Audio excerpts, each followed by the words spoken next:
The smell hit him first. A miasma of burnt ozone, leaking hydraulic fluid, and something oily that suggested old, recycled protein. This was the Shadow Bazaar on Station Gyre, and Jonah Hale was hunting. He kept his head down, the high, worn collar of his mechanic's jacket turned up to hide the back of his neck. It was a habit he could not break, just as he could not stop his eyes from cataloging every exit, every ventilation shaft wide enough for a man, every face that lingered a second too long. His gaze swept the stalls, flickering over cracked data slates, piles of rusted servo motors, and bins of glittering, useless capacitors. He needed one thing: a flux regulator, specifically a Kellyan Class 301. He needed it cheap, and he needed it yesterday. His ship, the Wayfarer, was an aging freighter that bled credits faster than it bled coolant. It was parked in a cut-rate bay on level 0, its engines cold, its vital signs flatlining. Without the regulator, he was grounded. And on Gyre, being grounded was a death sentence delivered by 1,000 hungry creditors. Station Gyre was a rusty jewel glittering in the black, a frontier outpost of the Auric Dominion in name only. Out here, the Empress's laws were faint, polite suggestions. The real power was the Crown Cartel, a syndicate that had its fingers in every transaction, from starship components to human and non-human flesh. The air itself felt monetized, heavy with the weight of deals made in desperation. Jonah had once been normal, or what passed for it. He had lived a life where high collars were a fashion choice, not a necessity. Now, he was just another shadow in the bazaar, a man with no history and a future that shrank to the next 24 hours. He haggled with a vendor whose teeth were capped in mismatched alloys, getting nowhere. The man wanted 400 credits for a regulator that looked like it had been salvaged from a trash compactor. 400! The vendor rasped, his voice box crackling. That's a steal, friend. Supply and demand. It's barely a paperweight, Jonah countered, his voice a low rumble. I can see the char on the primary coupling from here. 150. The vendor spat a glob of brown stimulant onto the metal grating. 380. Final. You think the cartel lets these parts flow for free? You pay the tax, or you walk. Jonah walked. The tax, he knew, was not just credits. He turned down a narrow alley, the neon signs painting his face in hues of lurid pink and chemical green. He was following a data ghost, a rumor of a parts scrapper named Silas, who supposedly operated off the main grid. The path led him deeper into the guts of the station, where the noise of the main concourse faded, replaced by the thrum of massive, unseen machinery and the drip of suspicious liquids from overhead pipes. He missed the turn. He knew it the instant he stepped through the beaded curtain, expecting a workshop and finding an amphitheater. The air in this place was different. It was stale, thick with unwashed bodies and the sharp, metallic tang of fear. The room was circular, a shallow pit in the center, lit by harsh, downward-pointing floodlights. Men and a few women, their faces a mix of bored merchants and leering opportunists, crowded the railed tiers. They were not bidding on parts. In the center of the pit, a man with a shock prod and a glittering microphone attached to his jaw was pacing around a small, transparent cage.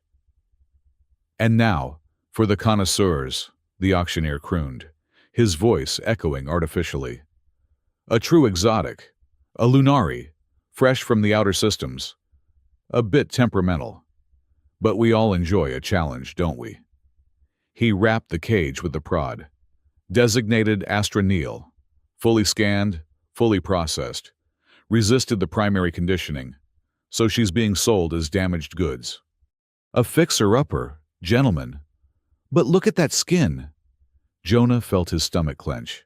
He tried to back out, to melt into the shadows he so resembled. But the crowd behind him was too thick. He was trapped. Inside the cage, a girl she could not have been older than 20 in standard years was curled into a ball, Her skin had a faint, pearlescent quality, even in her misery. A soft, pale blue light pulsed rhythmically from beneath its surface. It was the hallmark of the Lunari, a species rumored to be made from captured starlight. She was thin, wearing a simple gray tunic, and her dark hair was matted. A data slate was chained to the bars of her cage, the listing details stark and brutal. $5, the auctioneer announced, his voice oozing manufactured cheer. That is our starting bid for one night of this prime specimens company. $5. A bargain for a piece of the cosmos. A few bored bids came from the front. $6, someone mumbled. $7.50, another offered, sipping from a flask. Jonah's blood felt like ice. He had seen the cartel's work before. He had seen the hollowed-out assets sold in back rooms, their wills broken, their minds wiped and reprogrammed for servitude or pleasure. This was the engine that powered Geyer, the dark fuel that kept the bright signs lit. She's damaged, folks, the auctioneer sighed, sensing the room's disinterest. The conditioning failed. She's got a mind of her own, stubborn. But that's what the user mode controls are for, am I right? He tapped a control panel on the side of the cage, and the girl flinched, though no sound escaped her. Come on, the auctioneer whined. I have to move this product. $4. Then, $4 for the night. We're practically giving her away. It's an insult to the cartel to keep her. $3. The crowd laughed. The sound was ugly, brittle. Jonah watched the girl. She had not moved, had not looked up. She was simply enduring. A small, glowing thing in a cage, being auctioned for less than the price of a cup of synth coffee. $3, the auctioneer said again, his voice turning hard. Or she goes to the protein vats. Last chance. The words were out before Jonah's brain could veto them. They were quiet, but in the sudden lull, they cut through the room like a vibroblade. 10. The auctioneer's head snapped, his smile fading. The crowd turned, a sea of hostile, curious faces. Jonah Hale, the anonymous mechanic, stood in the shadows of the entryway, his high collar suddenly feeling inadequate. "What was that?" the auctioneer snarled, pointing at the shock prod. "We have a bidder in the back." Jonah cleared his throat. He could feel the pulse in his temples. This was stupid. This was insane. This was how men like him died. I said, $10, he repeated, his voice stronger this time. For the night. The auctioneer's smile returned, oily and wide. 10. We have 10A sporting bid from the gentleman in the shadows. Do I hear 11? She glows. Gentlemen, think of the ambiance. No one spoke. The room was just looking at him. 10 it is, the auctioneer said, a little too quickly. A one-night rental to the 100, Jonah said. The words echoed, louder this time. He stepped out of the entryway, into the dim light of the upper tier.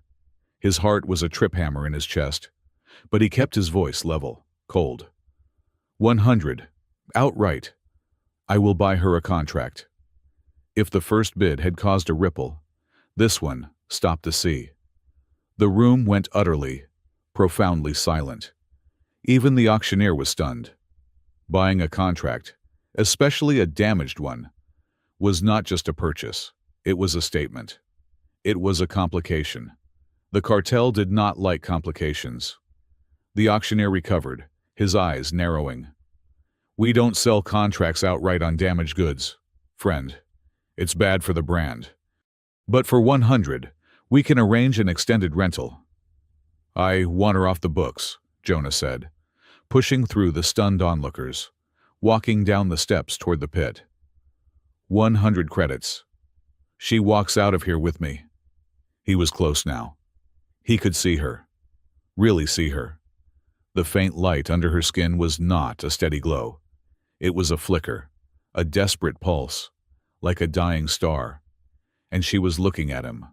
For the first time, her head was up, Her eyes were a deep, starless violet, and they were fixed on his. The auctioneer was going to talk, refuse, and call the guards.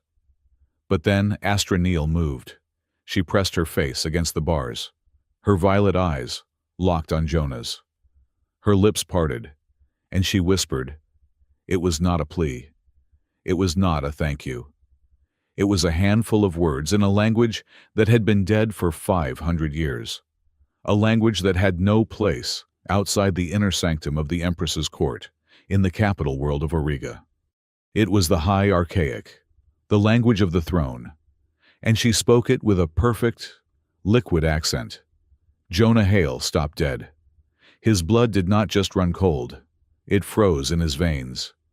The words she spoke were a line from the coronation rites, a phrase so obscure, so secret, that only a dozen people in the entire Dominion should have known it. The star bears its own witness. His carefully constructed anonymity, the life he had built in the shadows, suddenly felt as thin as tissue paper. He had no idea who this girl was, but she was not damaged goods. She was something else, something impossible, and she had just recognized something in him. He masked the shock in an instant, turning it into a scowl of impatience. "We have a deal. Or not," he snapped at the auctioneer, pulling a credit stick from his jacket. 100 credits. The auctioneer was sweating. This was above his pay grade. He looked at the girl, then Jonah. The girl was still staring, a faint, unreadable expression on her face. "The cartel does not permit outright sales of this nature," a new voice cut in. It was smooth, bureaucratic. A man in a sharp suit, his lapel bearing the Crown Cartel's insignia, stepped out from a side office. He looked at Jonah with dead, assessing eyes. "However, your offer is generous. We will accept your 100 credits. 95 will be held as bail. The remaining 5 will cover the one-night rental." Jonah's hand tightened on the credit stick. "A deposit." "But of course," the man said smoothly. "She is, as you heard, temperamental. If you fail to return her to this establishment by 0700 tomorrow, you forfeit the deposit. And naturally, you will have incurred a debt. The cartel is very diligent about collecting its debts." It was a trap. A beautiful, simple trap. They were putting him on a clock. They were testing him, seeing if he was a fool, a hero or something. They were letting him have the girl for a single night, confident that he would either use her and return her, or try to run and be crushed. Jonah looked at the girl in the cage. She was still watching him, her breathing shallow. Her entire future, or lack thereof, rested on this one stupid, impulsive moment. He had two choices. He could turn, walk out of that room, and go back to hunting for his flux regulator. He could be anonymous Jonah Hale again by morning. Or he could light a fuse that would burn everything he had. "Fine," Jonah bit out. He tossed the credit stick to the suited man, who caught it deftly. "Get her out of the cage."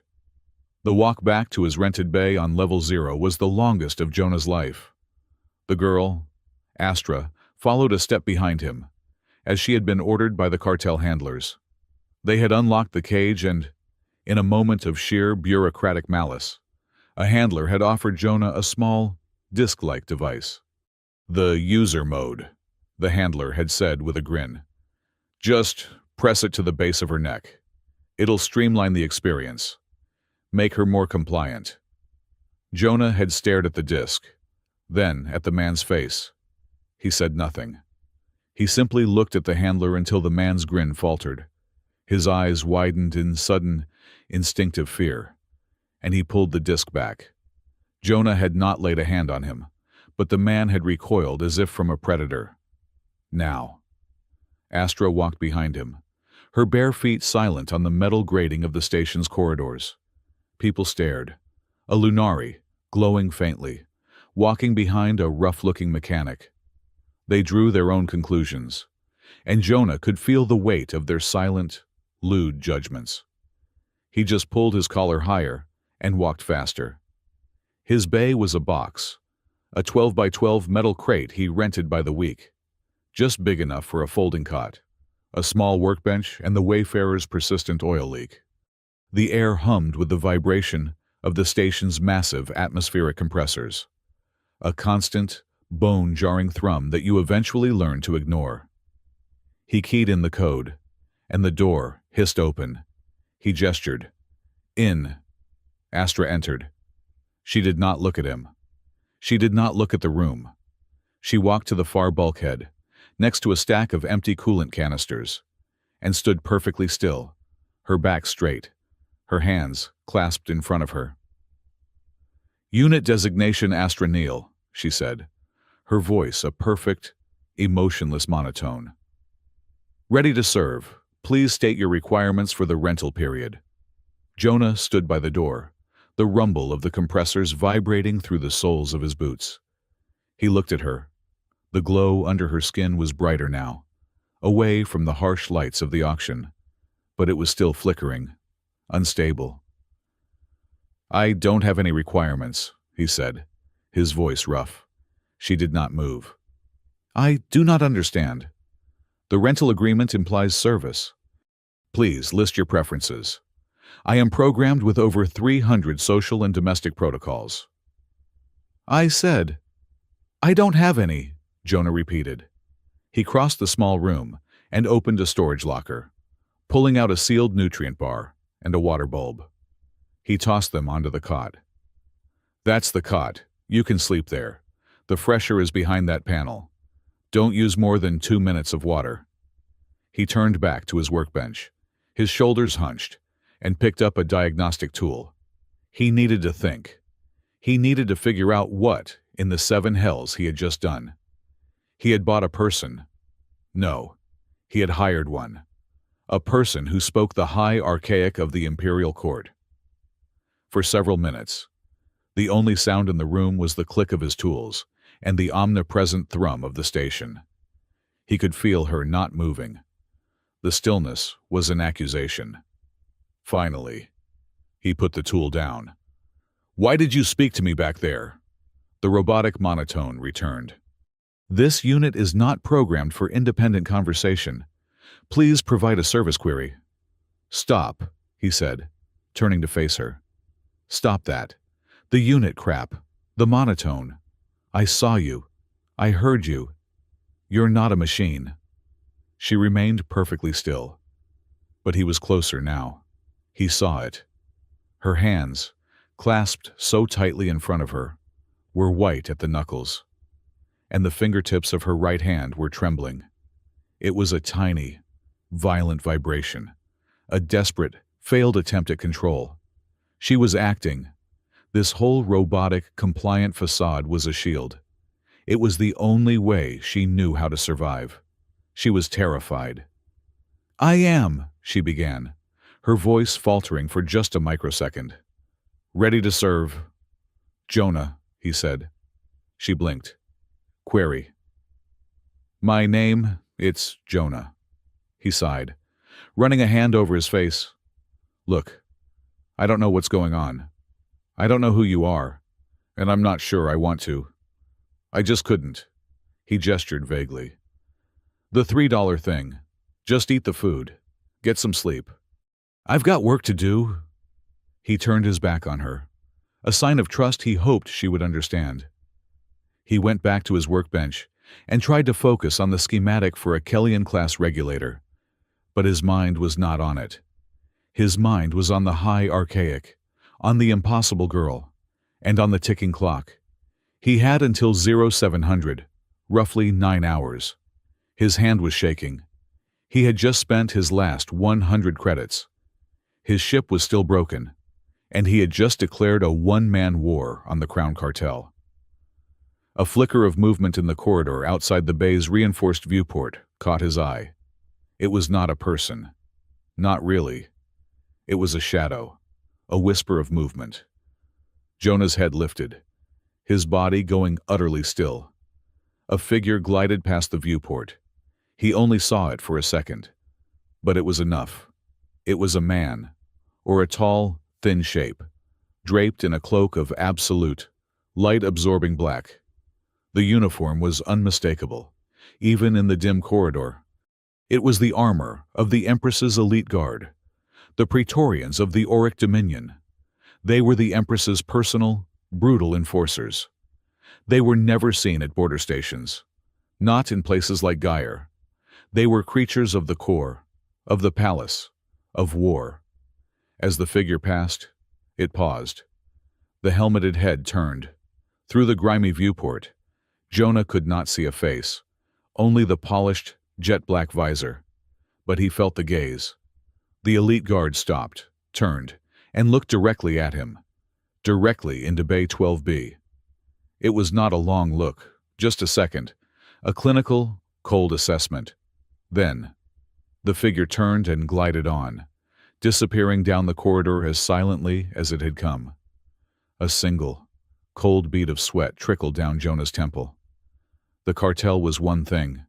They were thugs, merchants of misery, but they were predictable. They wanted profit.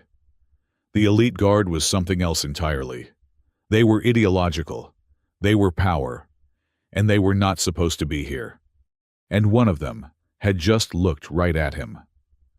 Jonah Hale turned from the viewport, his face pale. The seed of suspicion was not just sown. It was a fully grown, thorny vine wrapping around his throat. He looked at the girl, who had finally moved. She was sitting on the edge of the cot, holding the water bulb, but she was not drinking. She was staring at the door where the guard had passed, her violet eyes wide with a terror that was no longer an act. The clock was ticking, 0700. He had to make a choice. He could take her back to the auction pit, get his 95 credit deposit, and pray the guard was a coincidence. He could buy his regulator and disappear into the black.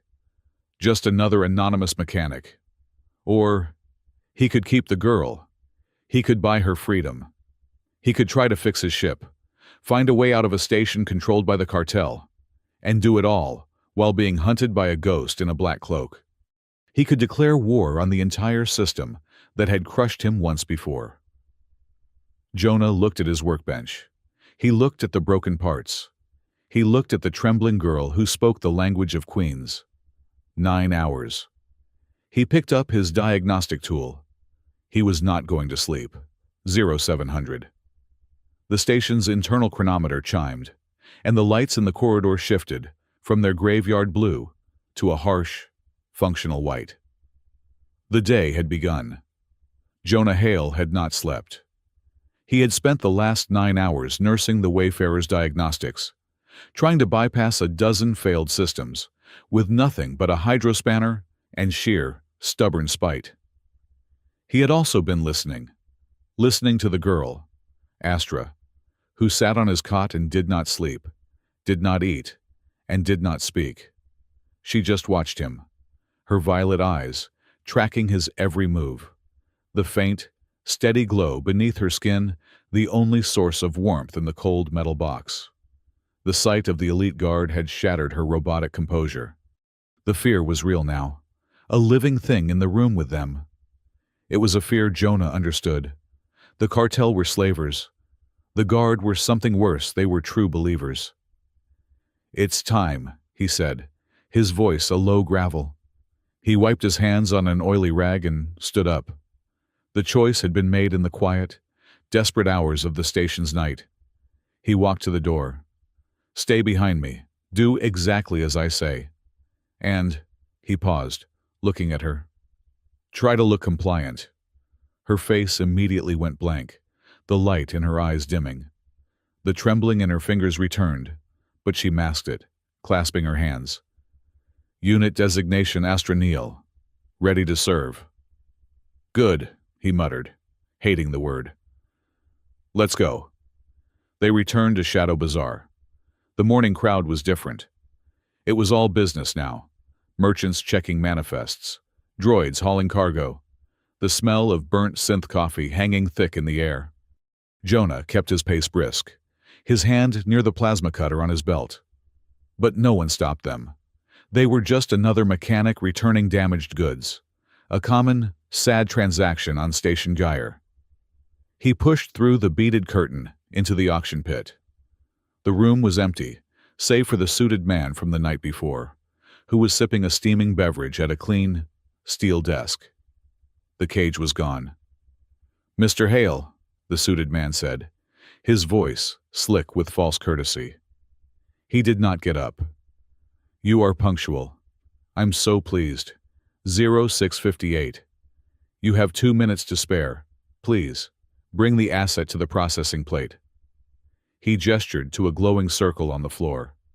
Jonah nudged Astra forward.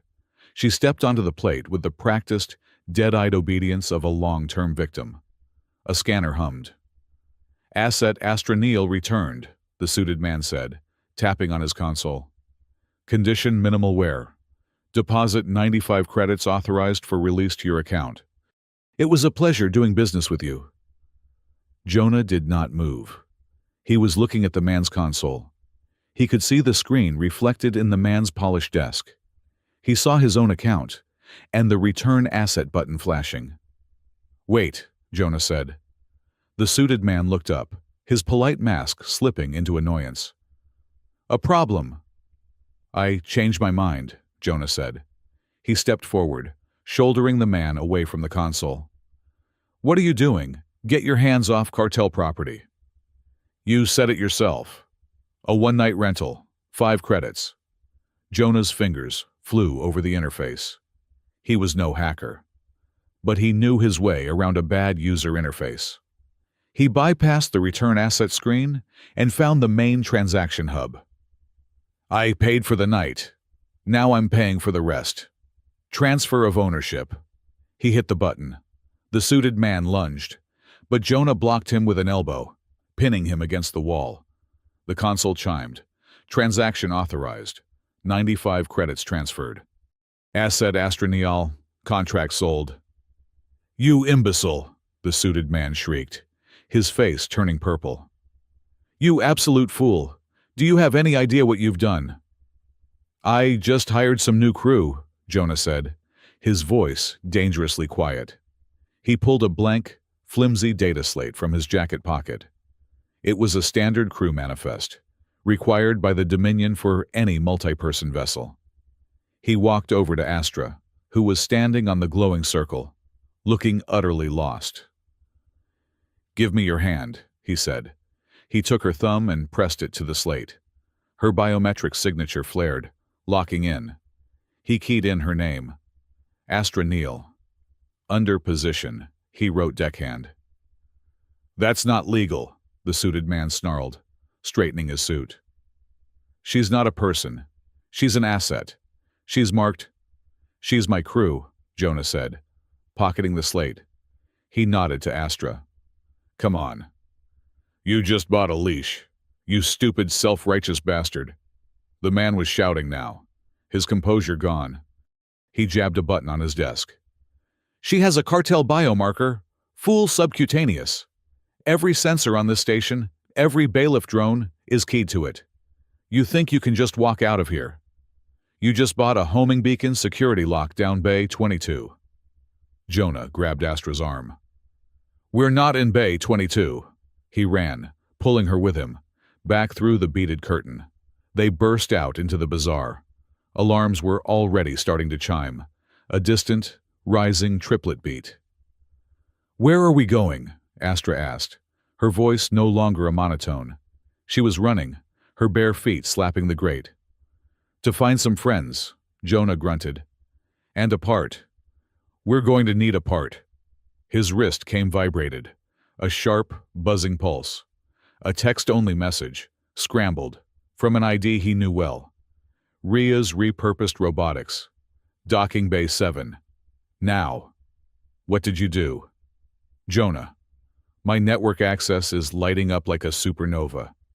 The entire cartel grid just flagged a biomarker for unauthorized ownership transfer." Jonah cursed.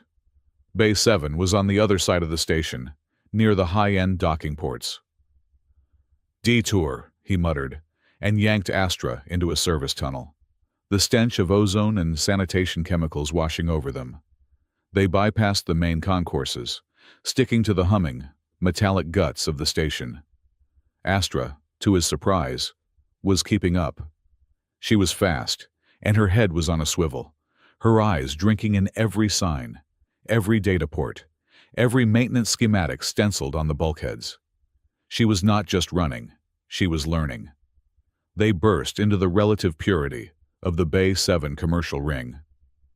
Rhea's repurposed robotics was a cluttered, chaotic storefront, shoved between a high-end chrome polishing service and a luxury shuttle rental. Jonah slammed his palm on the door chime. The door flew open, and a woman with a shock of bright red hair, grease on her cheek, and the most tired eyes Jonah had ever seen pulled them inside. She slammed the door, and a dozen heavy locks clicked. "Rhea called her," Jonah said, catching his breath. "Jonah Hale," she shot back, her voice a sharp staccato. "You look like hell, and you are, officially, the stupidest man I have ever known. And I've known a lot of stupid men." She pointed a sonic wrench at Astra. "Is that her? Is that the biomarker? My God, it's screaming on the network. The cartel just dispatched 3 units of bailiff drones to the bazaar." "I need a regulator, Rhea," Jonah said, leaning against a pile of droid torsos. "A Kellyan Class 301. You said you had one." "You need a miracle, you need a brain transplant." Rhea threw a rag at him. "They tag them, Jonah, a subcutaneous marker just below the brainstem. It pings the local sensor grid every 30 seconds. Every sensor on Gyre, every security camera, every drone, is now actively hunting for her. You have minutes, maybe, before they realize you're not in the bazaar and widen the search grid." "Can you get it out?" Jonah asked, gesturing to the back of Astra's neck. "Get it out, it's woven into her spine. You try to get it out and you sever her nervous system. That's the point. It's the ultimate leash. I can't shield her. Not permanently. Not here." "Just give me the part, Rhea," Jonah said, his voice flat. "I'll pay." "With what?" she scoffed. "You just spent your last credits on her. No offense, kid." Astra said nothing, but her eyes narrowed, her gaze fixed on Rhea. Rhea sighed, the sound a mix of exasperation and ancient, weary friendship. She kicked a crate, a brand-new Kellyan Class 301 regulator, still in its anti-static box, fell out. "This one's hot. Stole it from a cartel supply ship an hour ago. That's my price. The fact that you're ticking them off. Now get out of my shop." Jonah snatched the box. "Rhea, thank you. Don't thank me. You're not out yet. You can't just walk to your bay. They'll have drones on you in a second." She tapped her own console. "I can't shield her, but I know a guy who can blind them. Temporarily." She sent a data burst to Jonah's comm. A location. "Dax Morley, sub-level 4, in the old server conduits. He's a twitchy little data thief, but he's the best. Tell him I sent you. Tell him it's a Scythe 9 priority. He'll understand." She shoved them toward the back door. "And Jonah." He paused. "Don't die," she said, her expression softening for a split second. "It's bad for my reputation." The back door opened into a steam-filled maintenance corridor. "Go," she ordered. "Now." Sub-level 4 was not meant for human habitation. It was a maze of hissing steam pipes, crackling power conduits, and the constant, deafening roar of the station's primary air scrubbers. The air was hot, wet, and tasted of copper. They found Dax's office in a defunct server closet. The door hidden behind a panel marked "High Voltage No Access." Jonah bypassed it, and they spilled inside, into a tiny room lit only by the glow of 24 mismatched monitor screens. The heat was stifling, and the man at the center of the nest of wires was sweating profusely. Dax Morley was a thin, twitchy man with at least 3 data jacks plugged directly into his forearm. His eyes, amplified by a set of cracked magnifying goggles, darted between his screens. No, no, no, he was muttering to himself. Ria's not supposed to send anyone. Not today. Today is bad. Today is Cartel Grid Update Day. Very bad. Ria sent us, Jonah said. She said it's a Scythe 9 priority. Dax's head snapped, his goggles flashing. Scythe 9, Scythe 9. She's cashing in that chip for you. This must be bad. Or fun. Is it fun? Please tell me it's fun. We need you to blind the station's sensor grid, Jonah said, getting straight to the point. Specifically the Bailiff drone network. We need to get from here to Bay 12B, on level 0. Dax's manic smile evaporated. He ripped his goggles off. Blind the cartel grid. All of it on update day. You know what they'd do to me. They wouldn't just kill me. They'd peel my skin off, digitize my consciousness, and make me run diagnostics on their sewer bots for 1,000 years. How much? Jonah asked. It is not about money, Dax yelped, then lowered his voice. Okay, it's mostly about money. But this is suicide. I can't. A soft voice cut through the server's hum. Attention! Dax and Jonah both turned. Astra had stepped forward. She was looking at a small, greasy speaker in the corner of Dax's room, which was currently playing a looped public safety announcement from station maintenance. Attention, Astra said again, but her voice was gone. In its place was a perfect, nasal-toned duplicate of the station maintenance manager. This is hub control. A critical power fluctuation is imminent in sub-level 4. All automated security and tracking systems must be routed to manual diagnostic mode for immediate service. Code Scythe 90. On Dax's main console, a restricted cartel network window flashed. A new prompt appearing, Manual Diagnostic Override Enter Code. Dax stared at Astra, his jaw hanging open. What did you just do? That's a live maintenance channel. That code, that's a cartel systems command.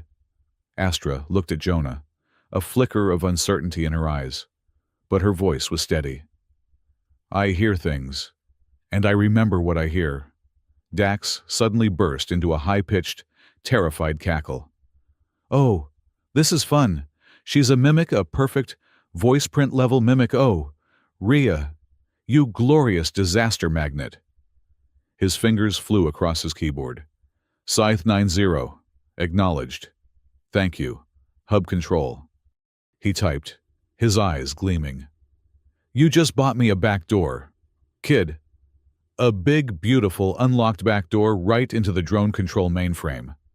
I can't blind the whole station, not for long, but I can loop the feed, he grinned. I can give the Bailiff drones a ghost.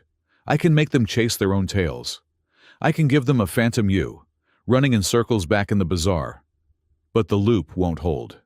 The system will purge. How long do you need? Long enough to get from here to Bay 12B and fire up my engines, Jonah said. That's a 10-minute run, if you're fast, Dax calculated, his fingers a blur. I'll give you 12.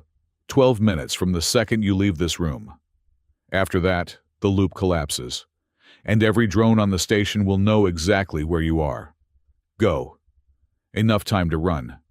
Not enough time to be stupid. Now get out. They ran. Jonah had the regulator clutched in one hand and Astra's hand in the other. The station's corridors were no longer just passages. They were a racetrack, and the finish line was the Wayfarer.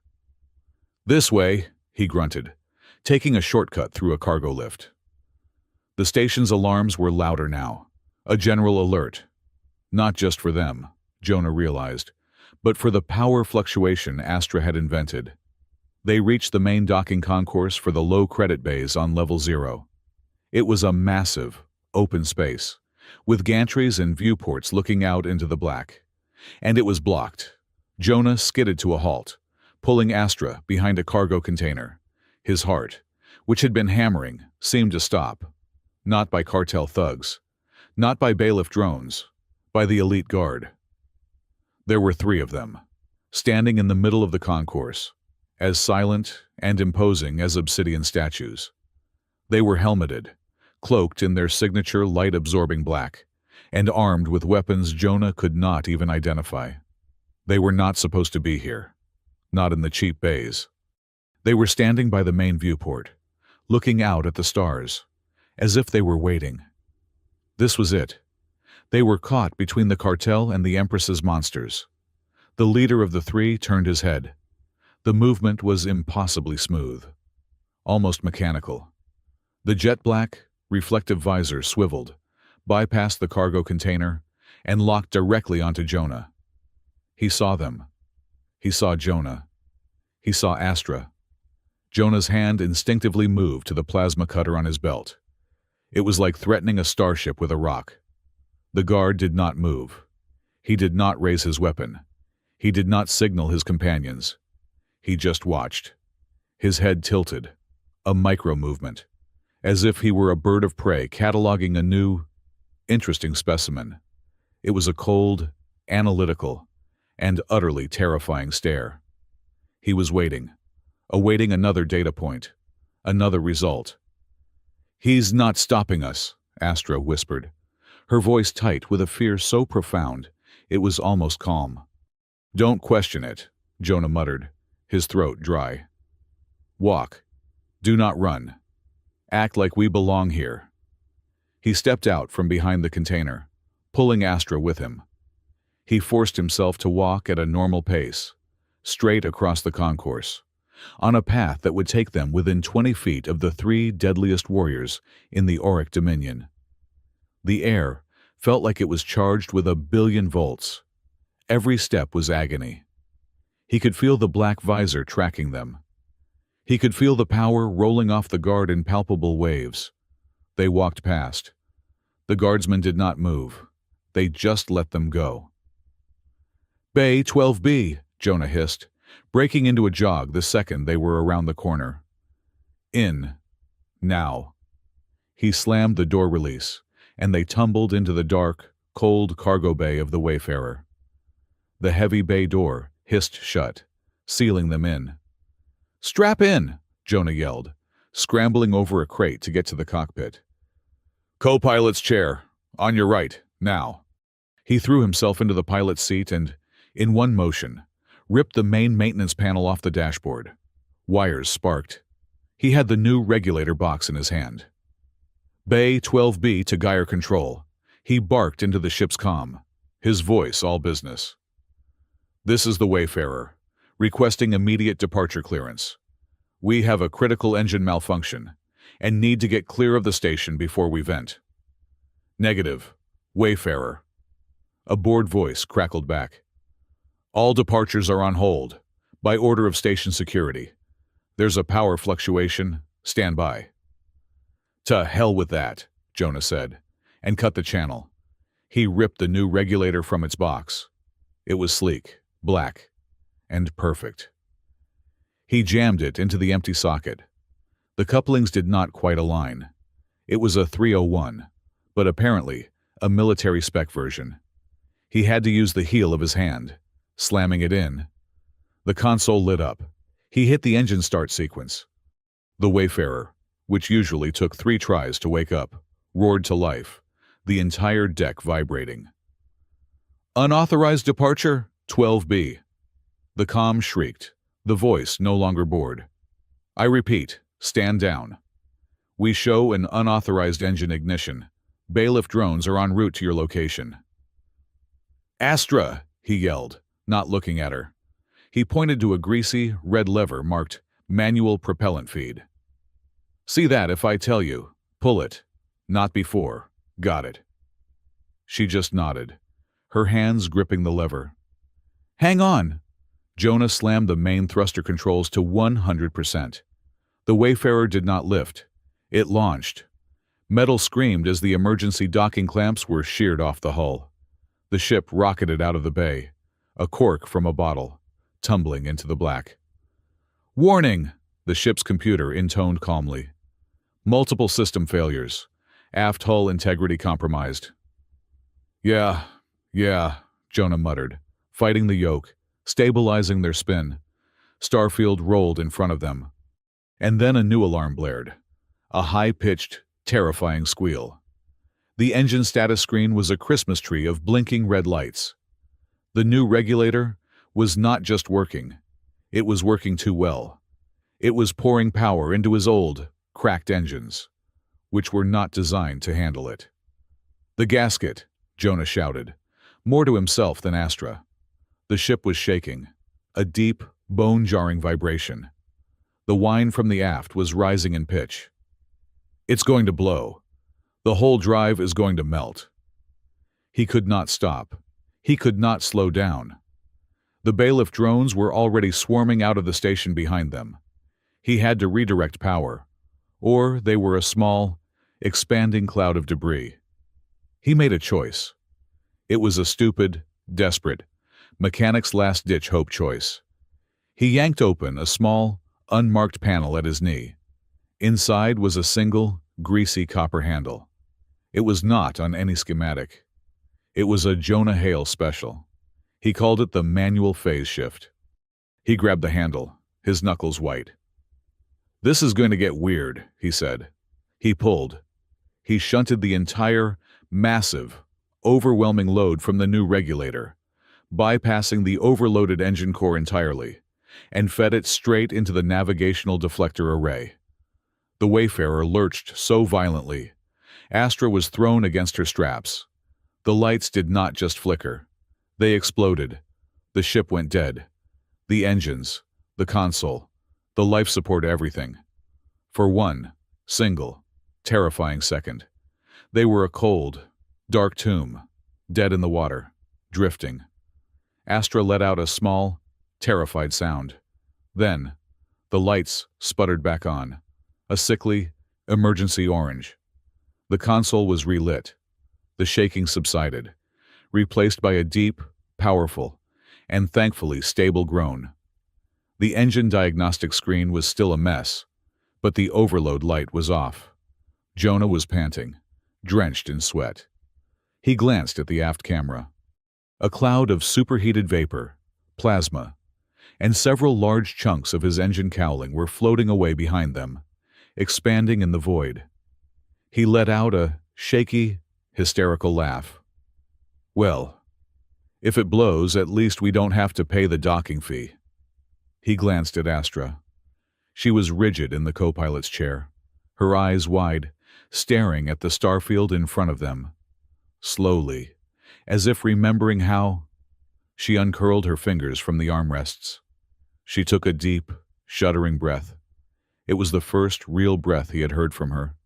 And the light, the pale, anxious, flickering pulse under her skin. It was not flickering anymore. It was a soft, steady, gentle blue, as calm as a deep space nebula. The seed of her spirit, crushed and caged, was finding soil. The moment of peace lasted exactly 4 seconds. It was shattered by the comm, which blared to life, overriding their frequency. "Station-wide alert!" a synthesized voice boomed, the crimson and gold seal of the Crown Cartel flashing on their main screen. "Cartel asset, designation Astraniel, Lunari, has escaped custody. The asset is the property of the Crown Cartel and is confirmed to be aboard a fugitive freighter. Designation Wayfarer. A substantial bounty is offered for her live capture. Any vessel aiding this fugitive will be destroyed on sight." Astra's hand went to her throat. Her face, her name, her asset status, broadcast to the entire sector. Jonah's console pinged. A private, encrypted message. It was from Rhea. "They've locked down the main hyperlanes. You won't make it. The cartels put a kill order out. Sending you a backdoor. Don't die." A star map appeared. It was a route he'd only heard of in drunken spacers' tales. The nebulae stride. A treacherous, shimmering corridor of phosphorescent gas, micrometeors, and sensor-jamming stellar phenomena. Big ships and cartel patrols avoided it like the plague. Desperate, low credit. High-risk runners used it to disappear. Jonah gripped the yoke. They were free, for now, but they were hunted, and their ship was half destroyed. He looked at Astra. She was staring at her own face on the bounty alert, her finger tracing the word property on the screen. The light under her skin was steady, but her expression was one of cold, ancient anger. "We can run," Jonah said, his voice quiet. "We can take the stride, disappear, find a new shadow to live in. They'll never find us there." She said nothing. She just looked at him, her violet eyes, asking a question he did not know how to answer. Jonah looked at the map. He looked at her. The rage he had lived with for years. The rage at the system that had broken him, that had sold this girl for $3, finally boiled over. Running was not enough. Hiding was not a life. "They have to have a place," he said, the words coming out in a low growl. "A central depot, a place where they process people, where they put those biomarkers in, where they break them." He pulled up the source data from the cartel's broadcast, his fingers flying across the console, tracing the signal's origin point. It was heavily masked, but not perfectly. "If we can find that place," he said, a new, terrible, and exhilarating idea taking root. "We can do more than run. We can hit them back. We can burn it down." He turned to Astra. Her eyes were wide, but she was not afraid. She was listening. "I'm not going to just free you, Astra," he said, his voice rough with a conviction he had not felt in a decade. "I'm going to free all of them." He punched in the coordinates for the nebulae stride, but his destination was no longer just a way. It was war. The Wayfarer, trailing plasma and spare parts, banked hard and plunged into the shimmering, dangerous unknown. The nebulae stride was not a corridor. It was a ghost story, a shimmering, violent river of charged particles, luminescent dust, and the shattered remnants of dead stars. It was a place where navigation sensors went to die, screaming in digital agony. For 3 days, the Wayfarer tumbled through it. Jonah fought the ship, wrestled with the overpowered regulator, and jury-rigged one system after another. The manual phase shift had saved their engines, but it had also fused half the primary relays.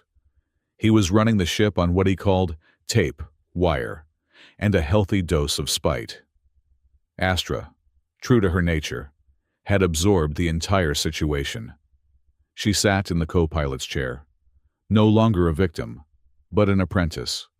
She learned the systems with a speed that was unnatural. He would show her a diagnostic screen once, and she would have it memorized. "The aft stabilizer is fluctuating again," she said, her voice quiet but firm.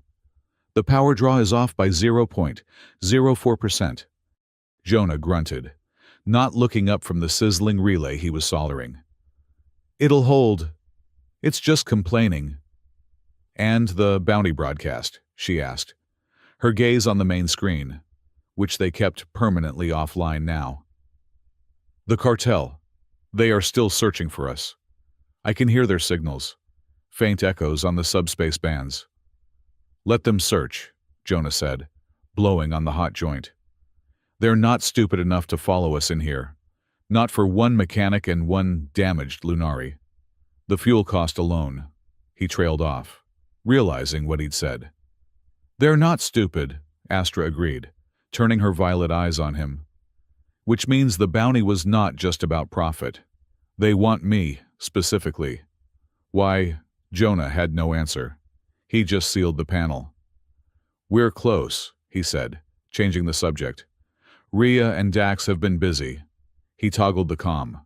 "Dax, you there, you magnificent ball of nerves."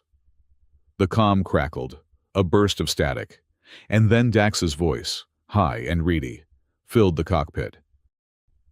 "Jonah. Oh. Thank the digital gods, I thought the cosmic jellyfish had eaten you. Do you know what radiation you are flying? I've been tracking your signal. Sounds like a child's scribble. A very, very dying child."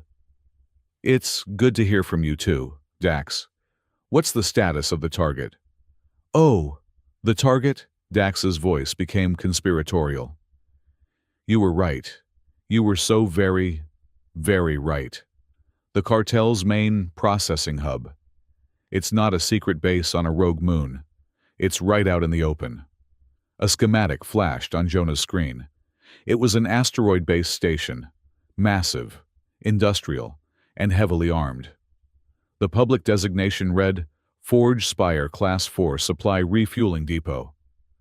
Forge Spire, Dax chirped. They service the entire Freebelt mining operation from here. They move fuel, parts, and food. But my scans, oh my lovely scans, show a different story. The station's core. It's shielded. Not just from radiation, but from prying eyes. It's a triple-blinded military-grade data vault, and the power signatures they're running bioscanners, gene sequencers, and neural conditioners on an industrial scale. It's a factory, Jonah. A factory for hollowing out people. How do we get in? Jonah asked, his voice cold. You don't. You absolutely do not. It's a fortress. But if you were hypothetically suicidal, you might note that the Freebelt Union miners dock there every 12 hours. They're not cartels. They're clients. Exploited clients. They hate the cartel as much as you do. The Freebelt Union, Jonah said, a slow smile spreading. Miners, always overworked, always underpaid, always in debt. Bingo, Dax said. And the cartel holds their contracts, holds their debt. They're slaves with a longer leash. If you could talk to them. We'll do more than talk, Jonah said. Astra, bring us in, slow and steady. Power down the regulator to minimum. I want to look like we're running on fumes. As the Wayfarer limped out of the shimmering curtains of the nebulae stride, Forge Spire grew in their viewport. It was a spike of black metal and warning lights. A dozen cargo ships and hulking mining haulers clamped to its sides like ticks. It looked efficient, cold, and impersonal. Then, a low, pulsing signal cut across their open channel. It was not a voice. It was a sound. A deep, resonant, two-tone chime. The standard shift change signal for the station's workforce. In the co-pilot's chair, Astra went rigid.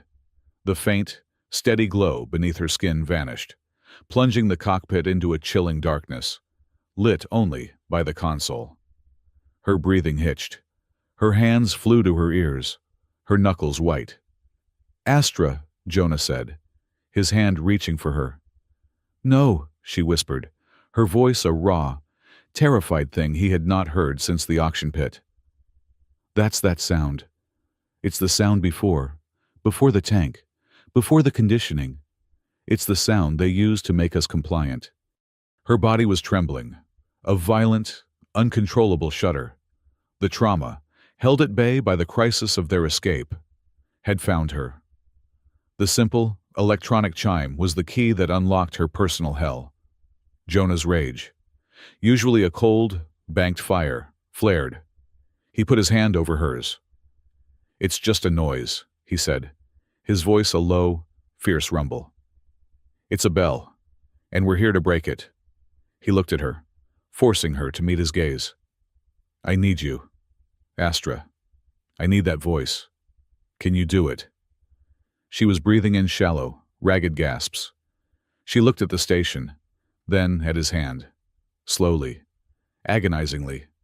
She uncurled her fingers. She nodded once, her jaw tight. I can... Jonah hailed the station. He did not ask for a public channel. He asked for the Freebelt Union, using an old-time miner's code. The face that appeared on his screen was scarred, bearded, and deeply suspicious. This is Foreman Kalen, the man grunted. You're on a private Union channel, friend. You've got about 10 seconds to tell me why I shouldn't report you to the cartel for a finder's fee. My name is Jonah Hale, he said. I'm the man the cartel just offered 100,000 credit bounty for. And this, he gestured to Astra, is the property I stole. Kalen's eyes widened. You're the one? The Lunari, he spat. You're either insane or stupid. What do you want? I want the same thing you want, Jonah said, leaning in. I want to burn the Crown Cartel to the ground, but I'll settle for their data core. The one where they keep your debt markers. That hit the mark. Kalen's expression went from hostile to wary. Our debts. What do you know about our debts? I know they're fake, Jonah said. I know the cartel rigs the ore prices, overcharges for fuel, and adds compounding interest you can't see. I know they own you, your ships, and probably your grandchildren. I want to get to their data core. And when I do, he smiled, a cold, sharp-edged thing. I'm going to wipe that slate clean. Every debt, every contract, every union member. Wiped, gone.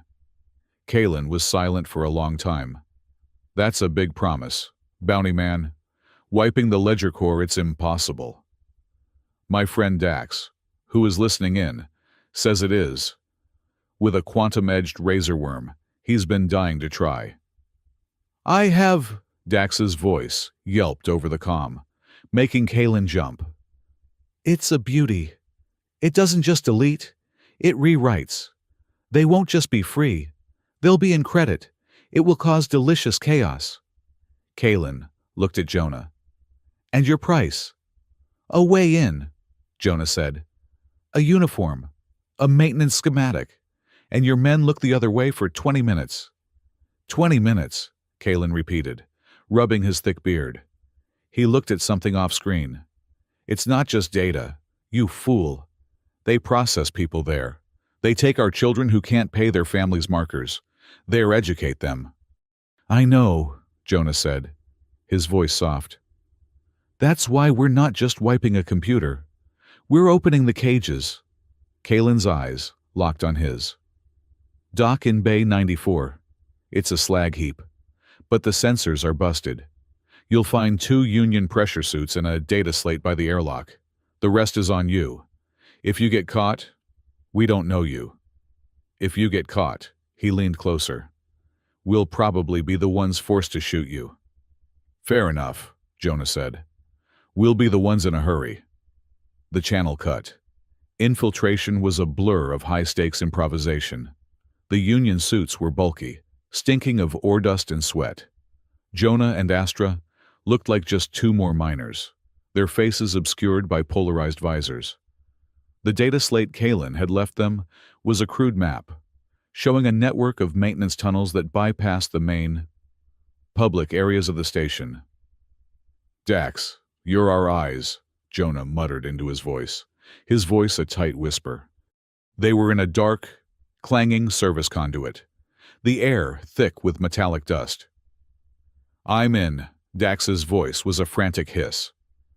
I'm in the low-level security grid, This is sloppy work. The cartel is sloppy. I'm offended. Okay, ahead of you. 200200 20 meters. Pressure door. It's voice activated. And it's keyed to, that's not good. It's keyed to Supervisor Vela. She's a high-level administrator. Jonah flattened himself against the wall as a cargo bot rumbled past. Can you bypass it? Bypass, a bio-locked voice print no but. Supervisor Vela. Astra's voice cut in, suddenly cold and sharp, her accent clipped and arrogant. She has a slight lisp, and she favors the left side of her jaw. Jonah and Dax went silent. Astra, Jonah whispered. How do you know that I can hear her? Astra whispered back, her eyes closed. On the comms, 2 levels up. She's arguing with a quartermaster about a shipment of stimulants. She has said the word access 3 times. I have it. She stepped up to the door, to the small, glowing microphone. State your name and access code, a robotic voice demanded. Astra took a deep breath. When she spoke, it was not her. It was a flawless, imperious, and slightly lisping voice that dripped with annoyance. Supervisor Vela, access code Theron 499. Open this door immediately. I will not be delayed by a malfunctioning piece of tin. The panel light flashed from red to green. With a heavy, pneumatic hiss, the door slid open. Jonah stared at her.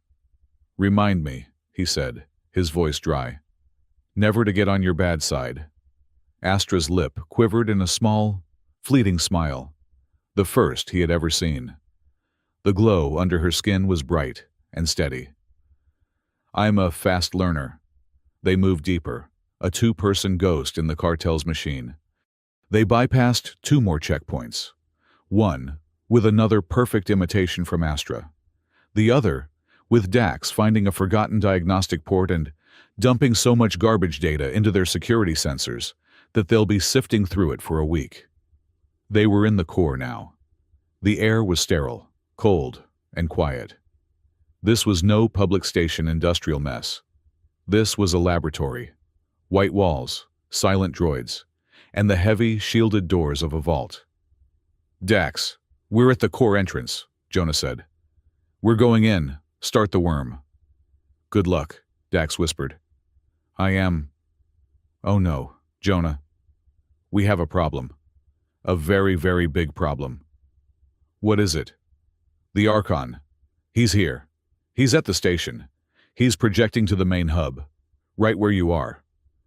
As if on cue, the air in front of them shimmered. A life-sized holographic figure snapped into existence. Not 10 feet away, he was not a brute. He was an academic.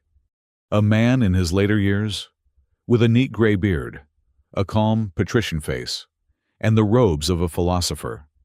He looked like a university professor, not the head of a galactic criminal syndicate. This was Archon Mirek. He was addressing his supervisors, his holographic image pacing slowly. His voice was a calm, reasonable, and utterly chilling baritone. "The core of our philosophy is simple," Mirek was saying, his hands clasped behind his back. "The Dominion is chaotic. It is a swirling void of competing, selfish interests. We do not bring chaos. We bring order.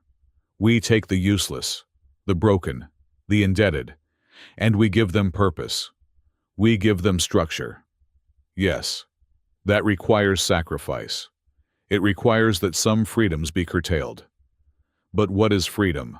Truly, it is an illusion. The child who starves in the gutter is not free. The miner who wallows in debt is not free. We are the only true freedom. We are the logic that tames the void." He was looking right at them. Jonah and Astra were frozen. But the hologram's eyes were not focused. He was talking to his inner circle. "And when someone," Mirek continued, his voice hardening slightly, "tries to disrupt that order, when a rabid animal, like this man Hale, and his broken asset try to introduce anarchy, we do not get angry. We simply correct the equation, find them. I want my property back, and I want him to be taught the true meaning of order." The hologram flickered and vanished. Jonah let out a breath he had not known he was holding. "Well, he's charming." "He's here," Astra whispered, her face pale. "He's on this station." "Good," Jonah said, his hand on the final door. "Then he can watch his life's work go up in flames." He jammed a pry bar into the seal and ripped the panel open. The data core was inside. It was not just computers. The room was lined with alcoves. And in the alcoves were children. There were dozens of them. Human, Takan, and four small, glowing children with dark hair and violet eyes. Lunari. They were floating in nutrient tanks, their heads covered in fine, glittering neural links. They were not screaming. They were not crying. They were perfectly, unnaturally still. This was the processing center. This was the factory. Astra's hand went to her mouth. A choked, horrified sound escaped her. This was not a data core. This was a nursery, a morgue. She looked at the smallest Lunari, a girl no older than 6, and she saw herself. The fear, the trauma, the rage all collapsed into a single, overwhelming impulse. She turned and ran. "Astra!" Jonah yelled. She did not stop. She fled back into the corridor, back toward the way they came. Her mind was screaming. Run. Survive. Get out. She could not be this person. She could not face this. She was just damaged goods.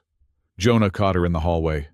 He grabbed her arm and spun her around, pinning her against the wall. She was fighting him, her eyes wide and blind with panic. "Let go," she screamed, her voice her own. "Let me go, I can't. I can't." "Look at me," he yelled, shaking her. "Astra, look at me." Her wild eyes finally focused on his. "You're right," he said, his voice low and intense. "You can't. Not alone. And I can't. Not alone. But they—" He nodded back to the room. "They have no one. We're it." He was breathing hard. He looked at the door. He looked at her. "I have spent my whole life running," he said, his voice raw. "Running from a past I can't fix. Hiding. Being nothing. And I'm tired. I am so very tired of running." He took a step back, releasing her. His stance was open. His choice was made. "I am going in there," he said. "I'm going to plug Dax's worm into their server, and I am going to open every one of those tanks. I am not leaving them. I am not leaving anyone behind. Not again." He looked at her. His eyes full of pain she recognized.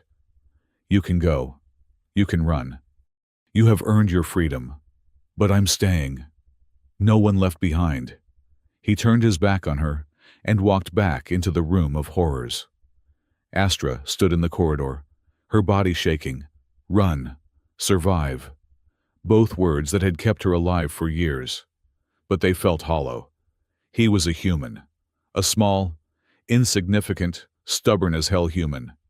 He was one man against an empire. And he was choosing to die for children that were not his, for a value. She looked at her hands.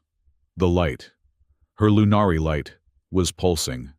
A bright, angry blue. She was not damaged goods. She was Astra Nile, and she was done running.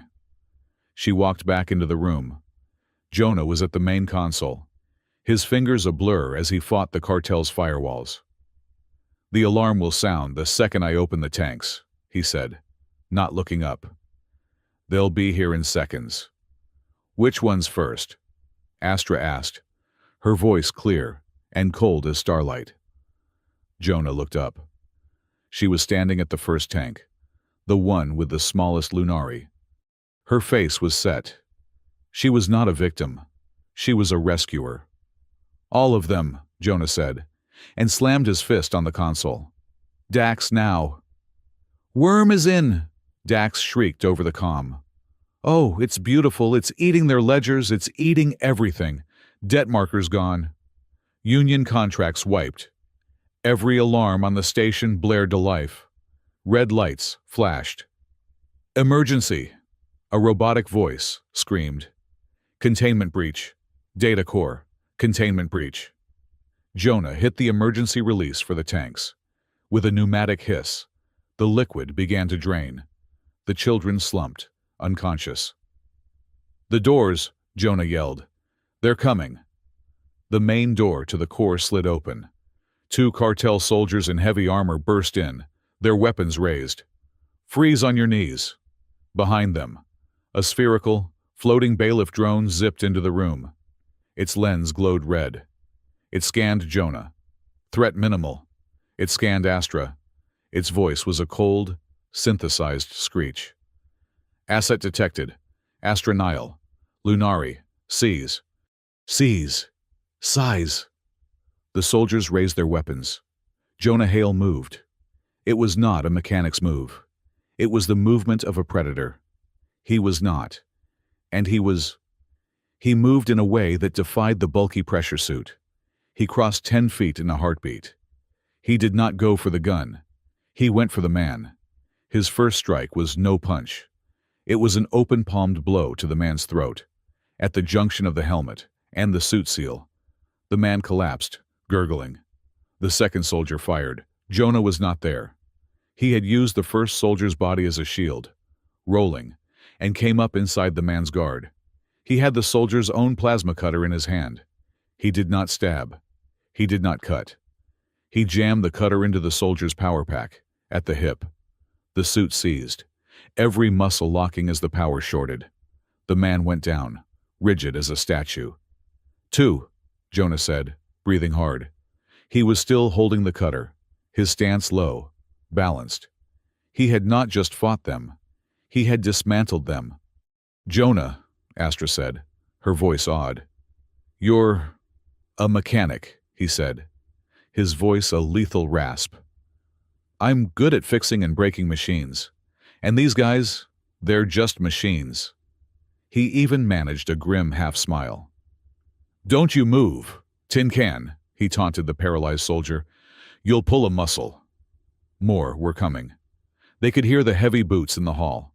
Jonah grabbed the main data core, the ledger core itself, a crystalline block of data that held every secret the cartel had. He ripped it from its housing. "We have the ledger.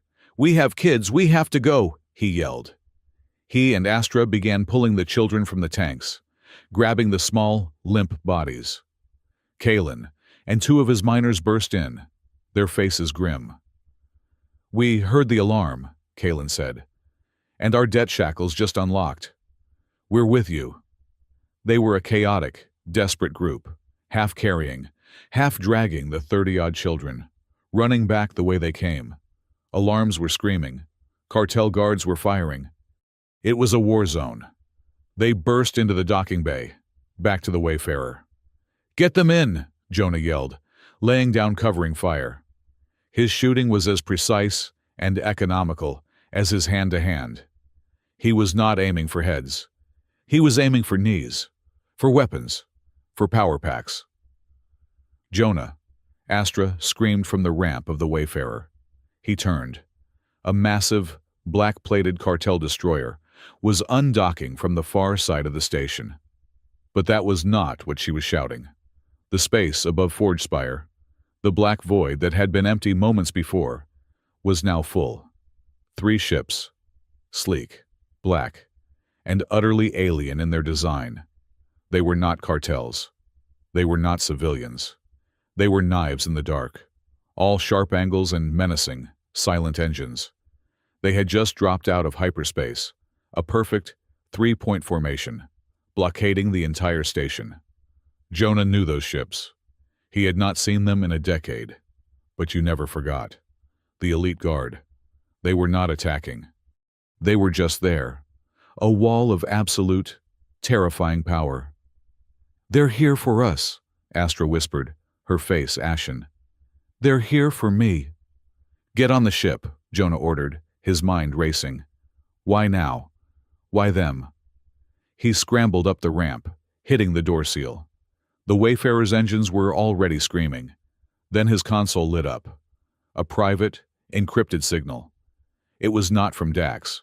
It was not from Rhea. It was from one of the black ships.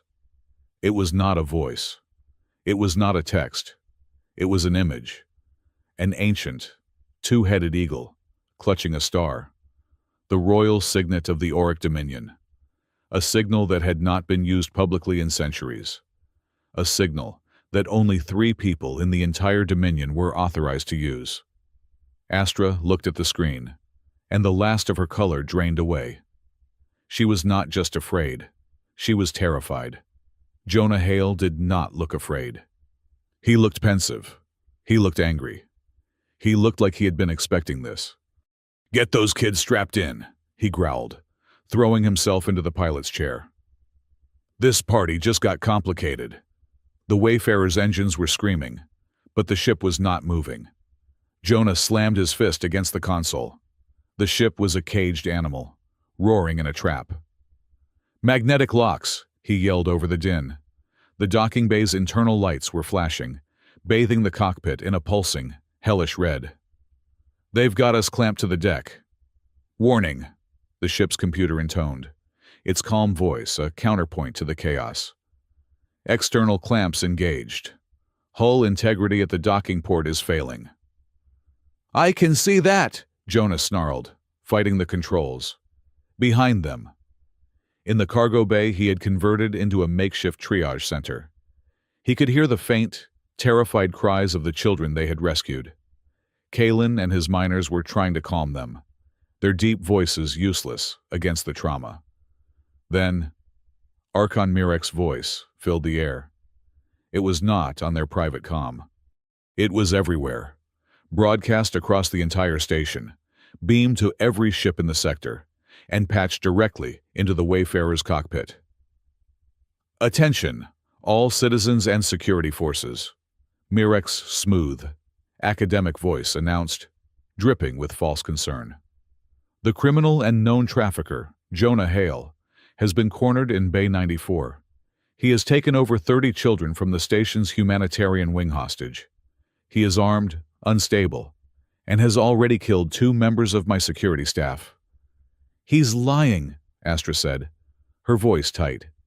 She was strapped into the co-pilot's chair, her face a pale mask of fury. "That's the point," Jonah growled. "He's not trying to stop us. He's trying to justify executing us. And every one of these kids—" This was the trap, a 3-tiered masterpiece of malice. First, the magnetic locks, rooting them in place. Second, the smear campaign, painting him as a monster. And third, as a new, heavy, metallic thud echoed from the ship's hull, the mercenaries. They were not the same clumsy cartel guards as before. These were professionals. Jonah could see them on the aft camera, dropping from the ceiling. Their armor, a sleek, non-reflective black. Their weapons, military grade. They were setting up plasma lances to cut through the hull. "They're not trying to arrest us," Kalen's voice crackled from the cargo bay. "They're here for a purge." Jonah looked at the console. He looked at Astra. He looked at the ledger core, the glowing crystal block of data he had stolen, which now sat in his lap. "He wants to change the story," Jonah said, a new, cold energy in his voice. "Fine. Let's change it." He grabbed the ledger core and jammed it, hard, into the Wayfarer's main communications array, bypassing a dozen safety protocols. The console ignited, smoked, then stabilized. "Kalen," he yelled, "tell your Union friends to open their comms. Tell Rhea and Dax to catch this and throw it to whatever has a receiver. We're going live." He bypassed the station's broadcast authority and opened a raw, unencrypted feed to the entire sector. "This is Jonah Hale," he barked, his voice rough. "Archon Mirek calls me a trafficker. He calls me a kidnapper. He's half right. I did steal his property. This—" He angled the ship's camera to the cargo bay, to the terrified, pale children, some still bearing the marks of their nutrient tanks. Then, he switched the feed to the data stream. "Archon Mirek calls them humanitarian cases." "This," Jonah said, his voice a low, lethal growl, "is his ledger."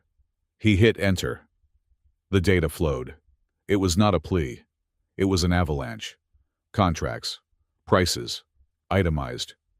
1 adult human male, healthy, conditioned 400 credits. 1 Lunari female, adolescent, unconditioned, 2,000 credits. Shipping manifests, transfer logs. The names of the children in his hold, and the prices they had been assigned. The slave trade routes that funded the Crown Cartel. The secret bank accounts on core worlds. The donations to Dominion senators. It was everything. For a moment, there was only silence. The plasma lances on his hull stopped cutting. Then, the comms exploded. It was not one voice, but thousands. The Freebelt Union, the miners, the freighters, the scow captains, the entire, exploited, debt-ridden underclass of the belt, all saw the truth. "They listed my cousin for 80 credits, one voice choked. "That's my sister's ship," another roared. "They said it was lost in the stride. They sold her crew." "Burn them," a voice screamed. "Burn the spire to the ground." The smear campaign was dead. Jonah had just lit a fire that would consume the entire sector. But it did not solve his immediate problem. That's very motivational, boss. Kalen's voice came over the comm. But those mercs are starting to cut again. We have about 2 minutes before they turn this bay into a tin can of very well-done humans. We can't fly out, Jonah said, his mind racing, scanning the schematics Kalen had provided. So, we go through. He pointed to a grate in the floor of the cargo bay. That's a maintenance shaft. It's old. Leads to the station's core acoustic relays. A sound transmission system. It's a pipe! Jonah! Kalen yelled. It's not a hallway. Astra, Jonah said, ignoring him. Can you hear it at the station? Astra had her eyes closed. The noise, the shouting, the alarm, she was blocking it all out. She tilted her head, her lunari senses extending. Yes, she whispered. I can... It's not just a pipe. It's a song. It's a structure. I can feel the vibration. I can feel a path. This way. It's clear. Everyone out, Jonah yelled. Through the floor. Kalen, you're the rear guard. Move. It was chaos. They wrenched open the grate and began lowering the disoriented, terrified children into the darkness. It was a tight, cylindrical tube, slick with grime and echoing with the station's deep, mechanical heartbeat. Astra went first. She was their guide. She placed her hands on the metal, her faint light the only illumination. This way, she'd murmur. There's a junction, turn left. The sound is clearer. She was leading them, not by sight, but by sound, by a sense humans had long forgotten. Their alien-human synergy was their only hope. They were in a tight, dark shaft, a dozen children being passed along by 2 miners and a mechanic, when Mirek played his next card. He's in the maintenance tunnels, Mirek's voice, now stripped of all civility, echoed from a nearby speaker.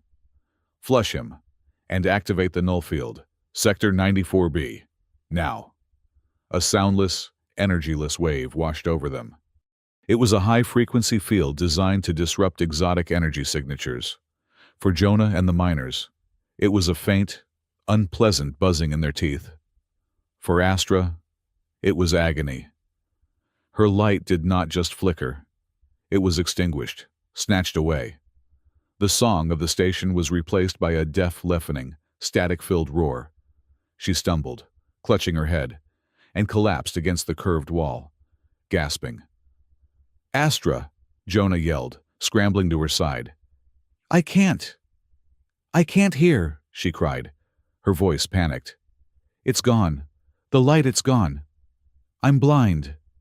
The children, sensing her panic, began to wail. Mercenaries, Kalen hissed from the rear, his voice echoing in the tube. They're in the tunnel. They're following us. I see their lights. They were trapped, blind, hunted. Jonah grabbed Astra, pulling her tight against his chest, shielding her body with his. He pressed his helmet to hers.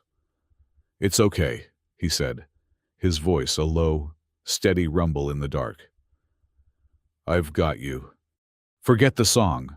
Just listen to my voice. I am right here. You are not alone. He shoved a small, blinking child into her arms. Hold him. We're moving. One step, then the next. I will tell you where. He pushed her behind him and turned to face the oncoming lights.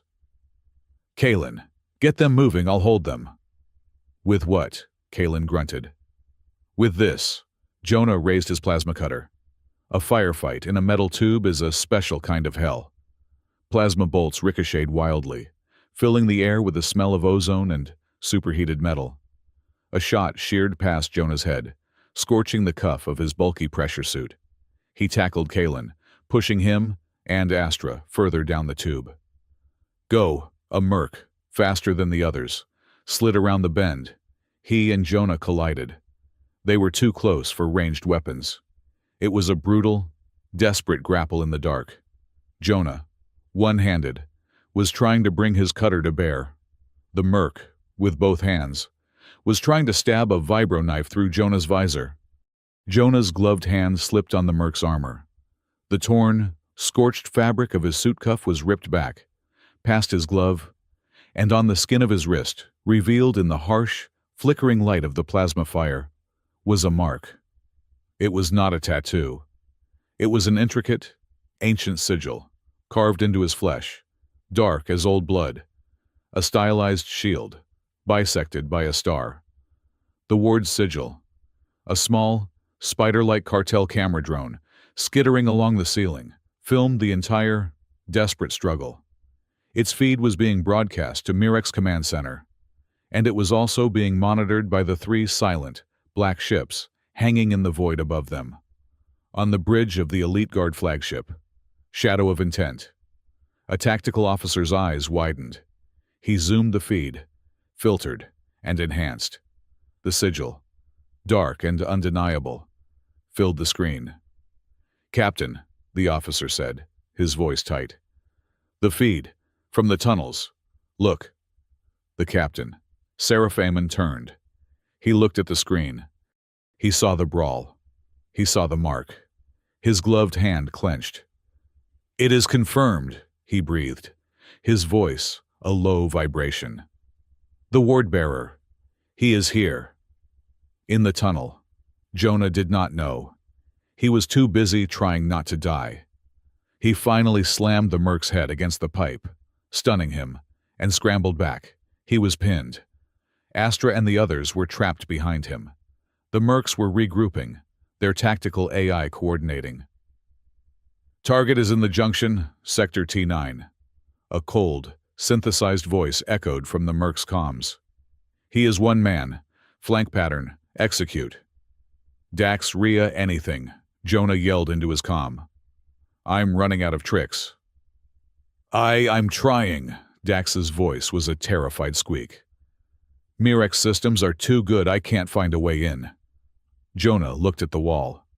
It was a mess of old, unshielded power conduits. He looked at his belt. He had his plasma cutter.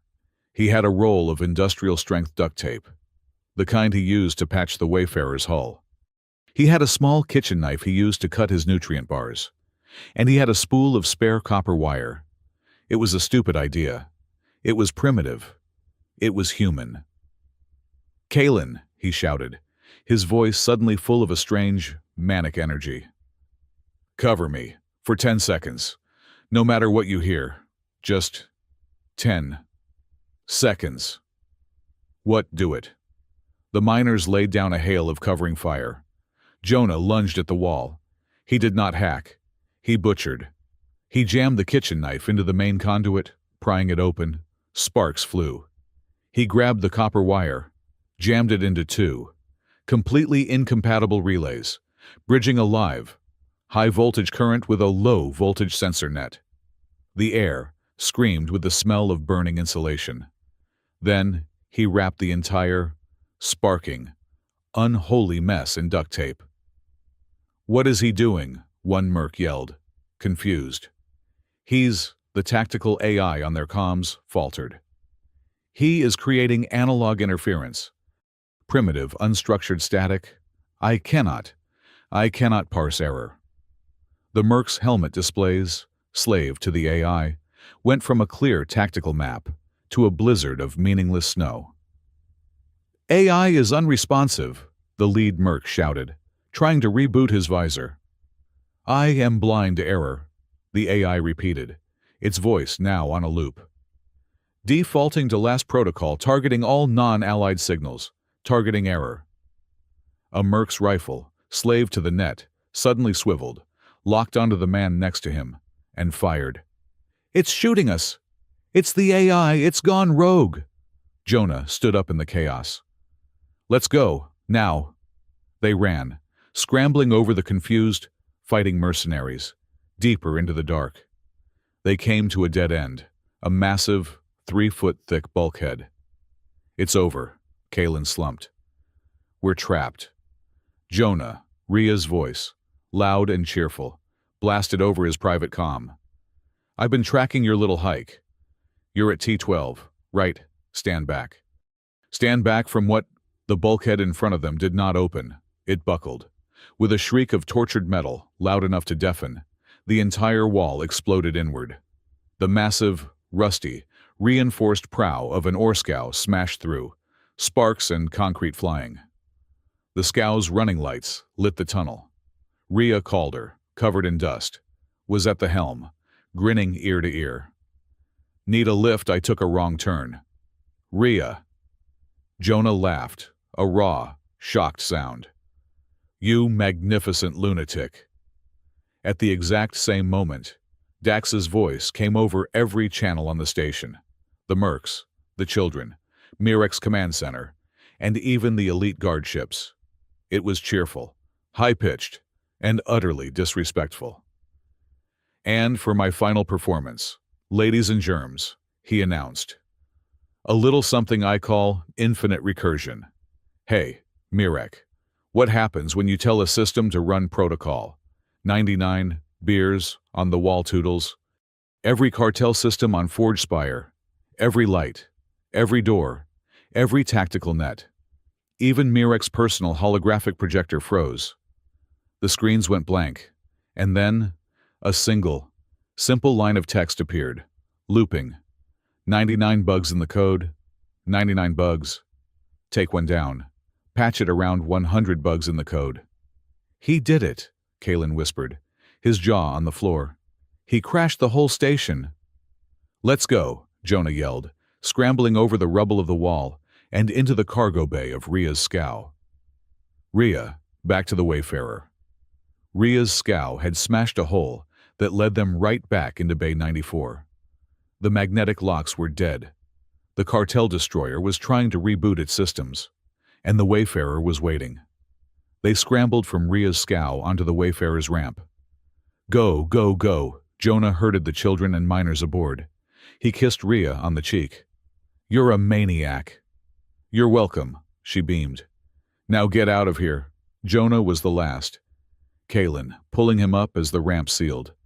He sprinted to the cockpit. The Wayfarer's engines, now free, roared. He slammed the thrusters, and the ship launched, screaming out of the docking bay, trailing sparks and debris. They cleared the station just as the cartel destroyer's main guns came back online.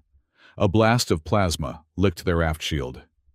We're out, Jonah yelled, a wild, victorious laugh on his lips. The laugh died in his throat. The elite guard's 3 black ships had moved. They were no longer waiting. They were descending, a perfect, triangular formation, blocking his only escape route. He was trapped between the cartel at his back and the Empress's personal butchers in front. The tension was an absolute, crushing weight. Astra, her light and senses returned, undid her harness. She stood behind his chair, her hands on the back of it. She was trembling. Jonah, she whispered, her voice cracking. They are here for me. The signet. The archaic language. It is me. I am the luminary heir. Let me go. Give me to them.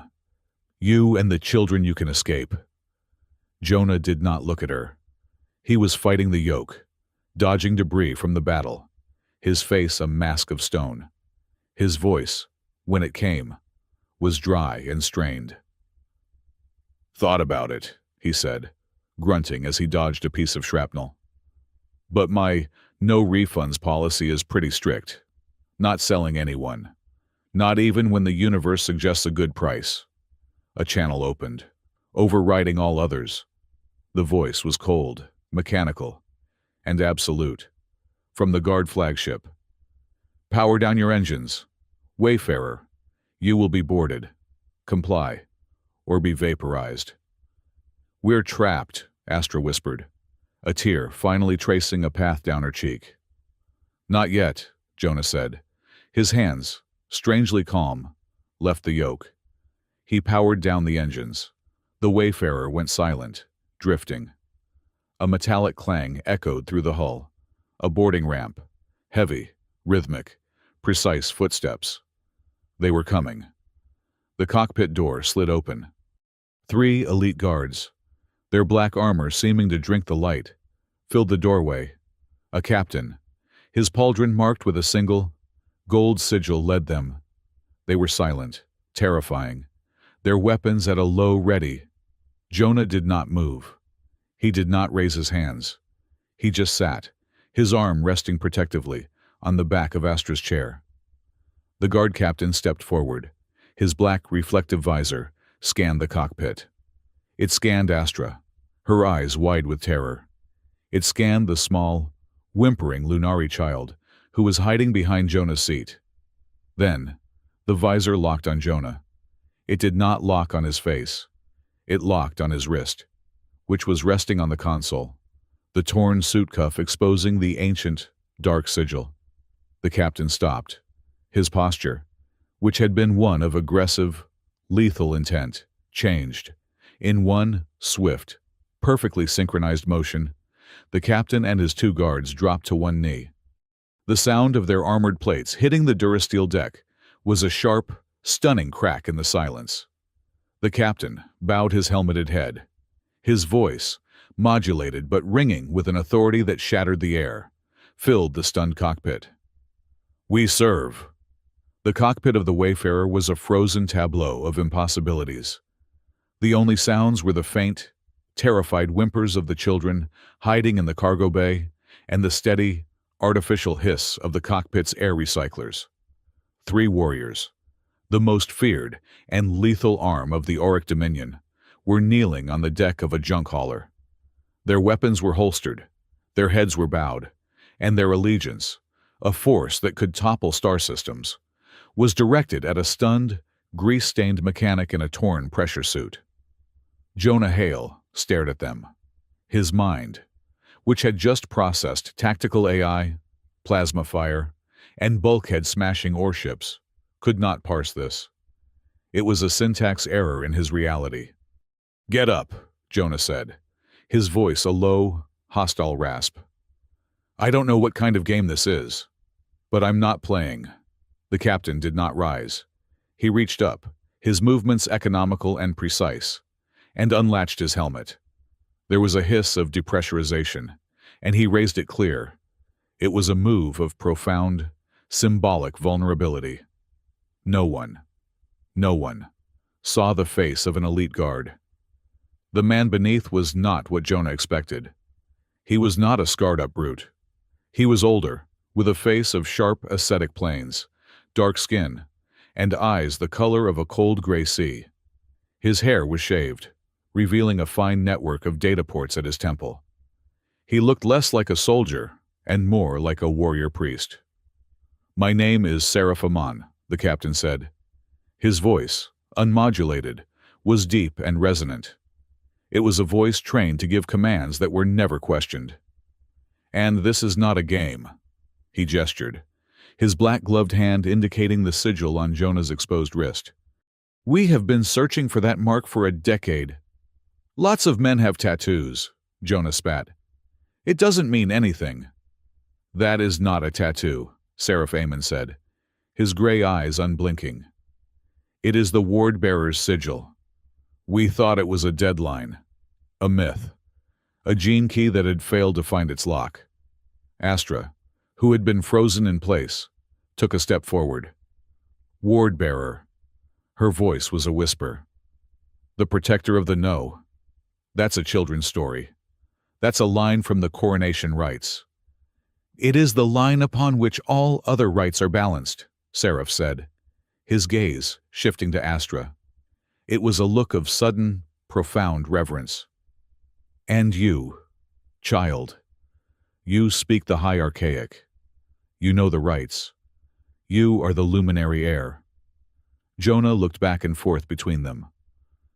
"Okay, I've had enough. Everybody is off my ship.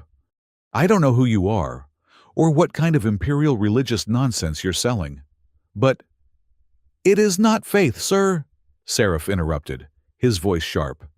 "It is protocol. The oldest protocol. The Empress Regent, the one who founded the Dominion, did not trust bloodlines. She knew they could be diluted, corrupted. So she built a failsafe, not human, but potential. A gene key, hidden in the common populace, that would only manifest the sigil, when its bearer performed a specific, selfless act. Seraph's gaze returned to Jonah, and it was now one of piercing, analytical intensity. The key does not activate for acts of war. It does not activate for profit. It does not activate for love, or for glory. It only activates, he paused, when the bearer saves a life not for its value, but for its dignity. When they risk everything to rescue one who has been caged and stripped of their humanity, for no other reason than it is the right thing to do. He nodded toward the auction pit they had left. A lifetime ago, back on Gyre. When you bid for her, when you broke the system for her, the gene key turned, the sigil lit, and across the Dominion, we, who are bound to it, we felt it. Astra looked at Jonah, her eyes wide, not with fear, but with a dawning, shattering understanding. The cartel. They weren't just trafficking me, she breathed. They were hunting me. Yes, Seraph Amon said, his voice grim. You, luminary, are the other half of the lock. You bear the word sigil, the ability to control the Dominion's soft power, the ancient language of treaties and rituals that bind the star charts.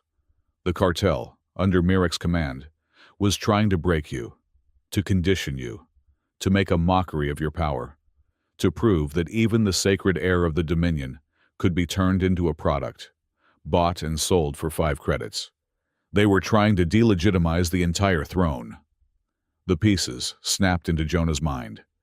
The high archaic she spoke at the auction, the guard who had watched him in the corridor, the ships that had waited, letting him fight, watching him fight. They were not hunting him. They were auditing him, and he was furious. The feeling was a white-hot spike that pierced the confusion. It was rage, pure and undiluted. "Did you watch it?" Jonah said, his voice dropping to a lethal, trembling whisper. "You sat up there in your high-tech butcher's ships, and you watched them try to kill us. You watched us fight through those tunnels. You let Mirek activate a null field on her, just to see what I would do." Seraph Amon had the grace to look away. The test had to be pure. We had to be certain you were not an instrument, that you were the source. "Get out," Jonah said. "Sir," Seraph began. "Get out," Jonah roared, and the force of it, the sheer, primal fury, made the battle-hardened captain flinch. Jonah advanced on him, his finger jabbing at the man's pristine black armor. "You think this mark makes me one of you? You think this brand makes me your savior?" He laughed, a raw, ugly sound. "I hate the throne. I hate Dominion. I hate this entire, corrupt, glittering on the outside and rotten on the inside system you serve." He grabbed the torn cuff of his pressure suit, his other hand, and yanked it up, exposing his entire forearm. There were other marks, old, white, surgical scars in ladder-like patterns. "You want to know my story?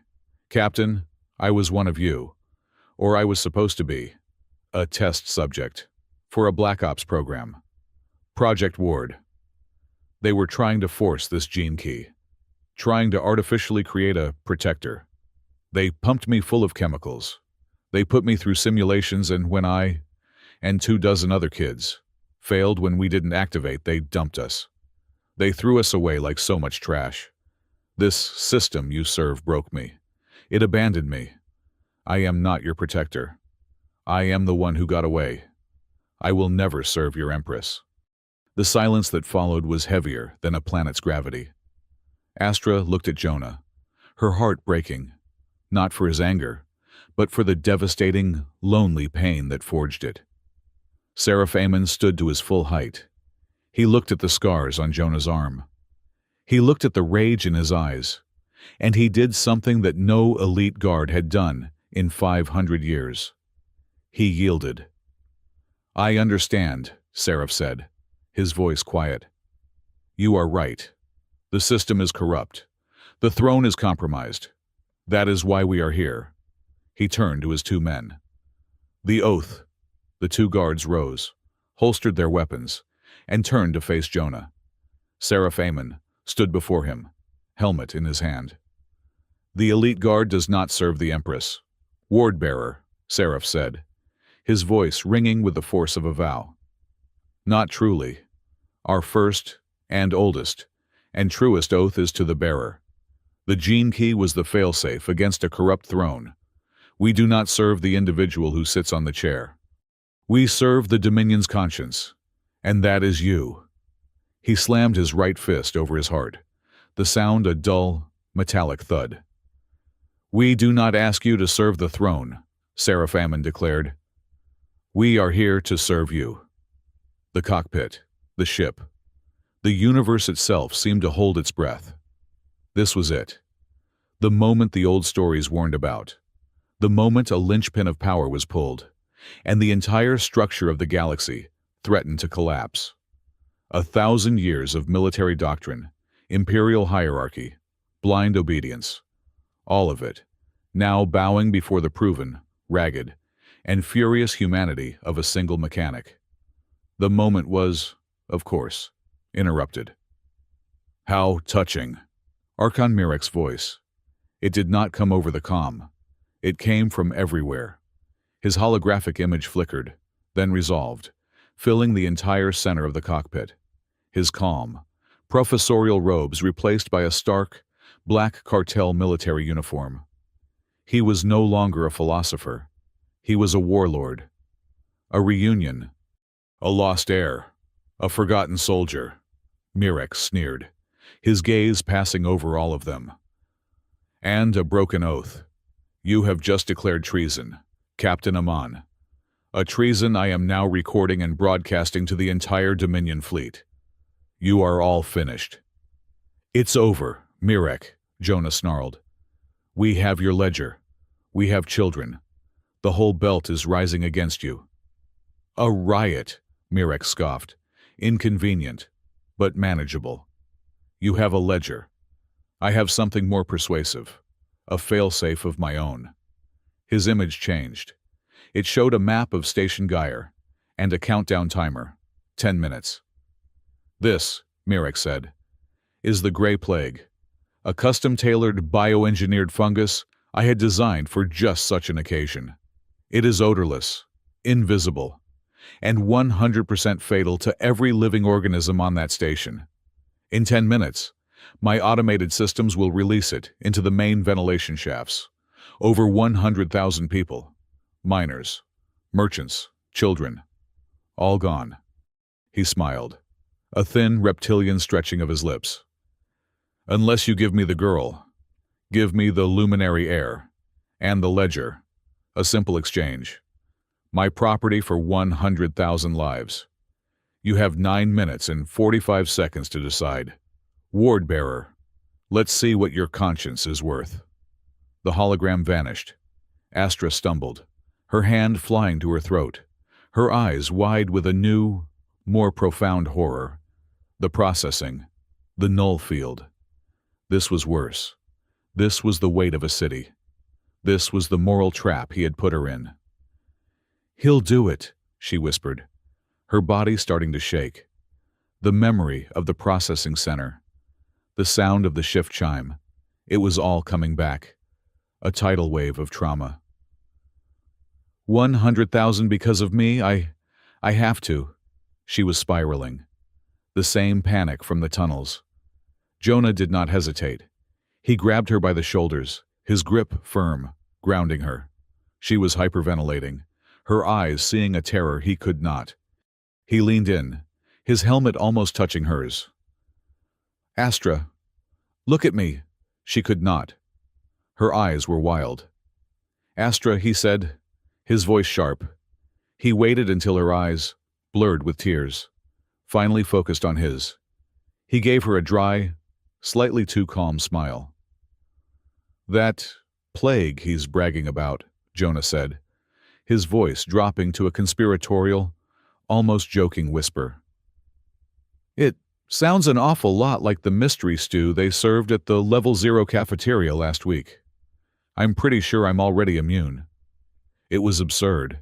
It was stupid. It was so human it broke the spell. Astra stared at him.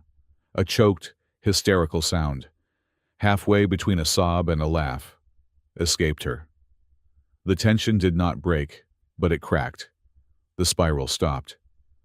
"You're insane," she breathed, her hands clutching his arms. "I've been called worse," he said, his smile softening. He did not let her go. "He is not giving us a choice between you and Geyer. He is giving us a choice between losing and winning. I'm not a trade kind of guy. So we win." He turned to Seraph Aman, all traces of humor gone. He was no longer a mechanic. He was not a test subject. He was the ward-bearer, and he was in command. "That countdown is a lie," Jonah said, his voice crackling with authority. "He's not stupid. He's not going to kill his main base of operations. He's stalling. He's moving. He's trying to get her and the ledger off station while we panic. Where is he?" Seraph Aman was already at the tactical console, his fingers flying. "He's on his flagship, the Citadel M. It's powering up its FTL drive. He's running. He's bluffing about Geyer. He'll be gone in 5 minutes." "Then we have 4 minutes," Jonah said. He looked at Astra. "That ship, the flagship, it's old world. It's built on Dominion codes. Can you?" Astra's eyes lit. The luminary air, the word sigil. "It's a military ship," she said, her voice growing stronger. "It runs on hierarchy, on ritual. Security protocols are not just firewalls. They are oaths. They are built on the high archaic." "The door opens to the right words," Jonah said, finishing her thought. "The entire ship will open to the right voice," she said, a cold, hard anger in her eyes. "He hid in the shadows. We are going to strike him with the light." Jonah turned to Eamon. "I'm going over there. I'm going to take his ship. Or I'm going to put this." He tapped the ledger core. "Right into his main reactor. I need a way in." Seraph Aman did not hesitate. He reached to his own finger, a simple, black metal ring. He pulled it off and held it out to Jonah. It was not a crown. It was not a scepter.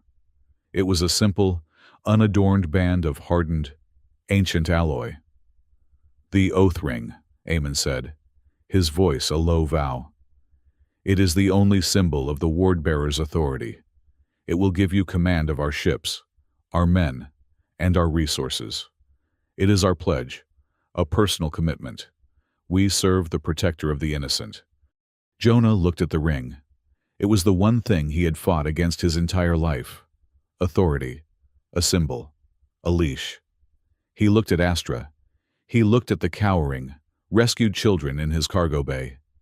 He looked at the countdown timer for Geyer, which was probably a bluff, but probably was not certainly. He took the ring, but he did not put it on. He held it in his palm, a heavy, cold weight. "I accept," Jonah said, his voice quiet, clear, and ringing with an authority that was all his own. "But I accept on my terms. This alliance has conditions." Seraph Aman inclined his head. "Name them." "First," Jonah said. "After this is done, all of them." He gestured to the rescued children. "And all the others still in cages are free. You will use your ships, your authority, to hunt down every last cartel slaver pen and burn it to ash. You will establish a safe conduct corridor through the nebulae stride, protected by your ships, for all refugees." "It will be done," Seraph said. "Second," Jonah continued, "this ledger core, it does not get buried. It does not become a state secret. It gets made public. All of it. The names, the accounts, the senators. Let the Dominion choke on its own rot. Let the truth do the work." Seraph hesitated for a split second. "That will destabilize the Dominion. It will mean civil war. Good, Jonah said.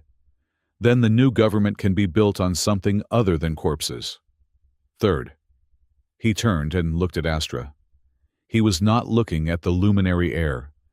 He was looking at the woman he had bought for $10.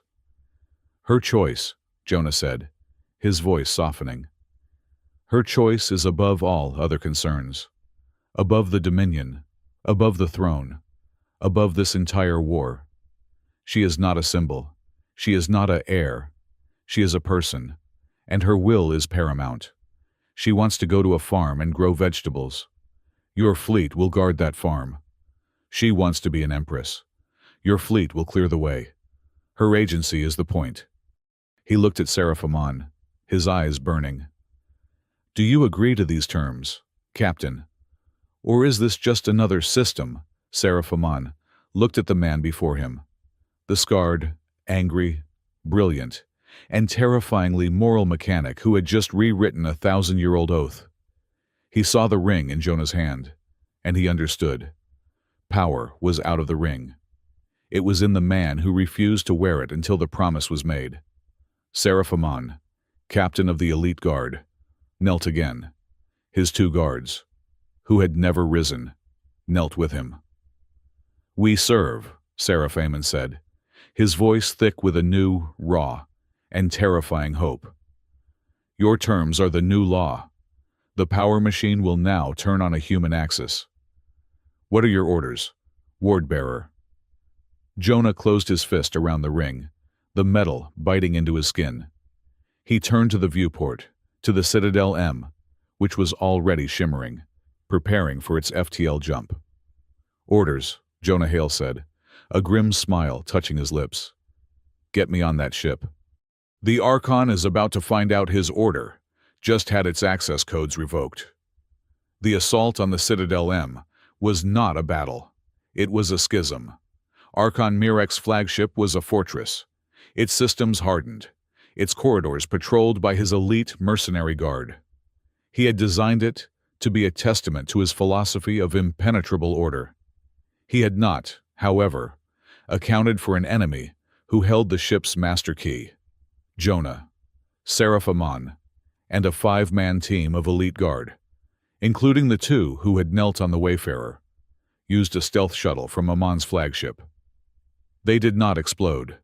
They docked at an executive port as if they had been invited. Their only common channel was a private link to the Wayfarer, where Astra sat in the co-pilot's chair, her eyes closed, her hand resting on the console, the glowing ledger core next to her. The ship, it's proud, Astra whispered, her voice a distant echo in Jonah's earpiece.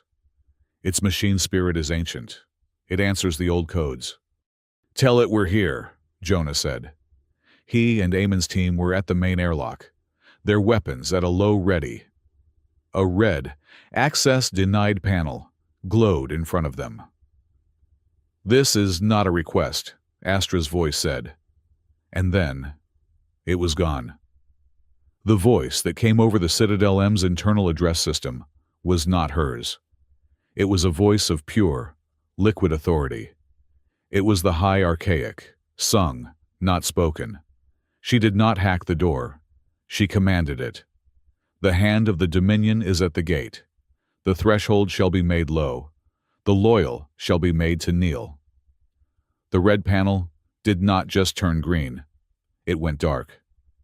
Every light in the corridor pulsed once, a deep, respectful blue. The 2-ton blast door, designed to withstand a torpedo, hissed open with the silent, obsequious grace of a butler opening a drawing room door. Mirek's mercenary team, waiting in ambush on the other side, stared in confusion. "What's it doing?" one of them yelled. "It's opening!" Jonah's team moved like smoke. They were not there to kill. They were there to recover. Seraphimon and his men used stun carbines, their blue plasma bolts impacting armor with a dull thud, causing instant paralysis. Jonah, as always, was more hands-on. His targets were the weapons, the power packs, the knee joints. He moved through the firefight like a dancer, his movements economical, his targets precise.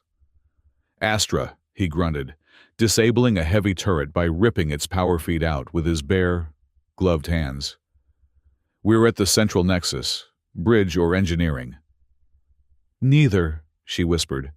He's in his sanctum, his meditation chamber, just off the main bridge. He's trying to flee. The door is locked. A biometric seal.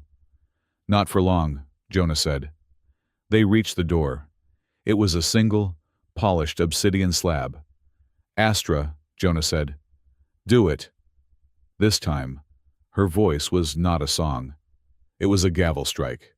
A single, resonant word in the high archaic that meant yield. The door did not just unlock. The entire biometric system, the locks, the very power running to it, died. The door slid open, inert.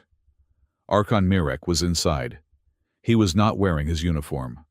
He was back in his philosopher's robes, standing in front of a small, waiting escape pod. He looked at Jonah, his face not in panic, but in pure, academic fury. You, Mirek snarled. A savage, a blunt instrument. You cannot create. You can only break. I'm just a mechanic. Archon, Jonah said, walking slowly into the room. And you're a bad design. You're a system that kills its own users. It's time for a recall. Mirek lunged, not for a weapon, but for a simple, industrial-looking red lever on the wall. The manual release for the Gray Plague on Station Gyre. If I cannot have order, he shrieked, his composure finally gone. Then I will have a void. I will teach you the price of chaos. He never made it. Jonah did not shoot him. He did not hit him. He simply stepped. He crossed the room in 2 strides, his hand closing over Mirek's wrist just as his fingers brushed the lever. The 2 men were frozen for a second, a tableau of competing philosophies. The man of abstract, lethal order, and the man of messy, practical humanity. Jonah twisted. It was a simple, practiced move, a turn of the wrist that applied pressure to the nerve cluster.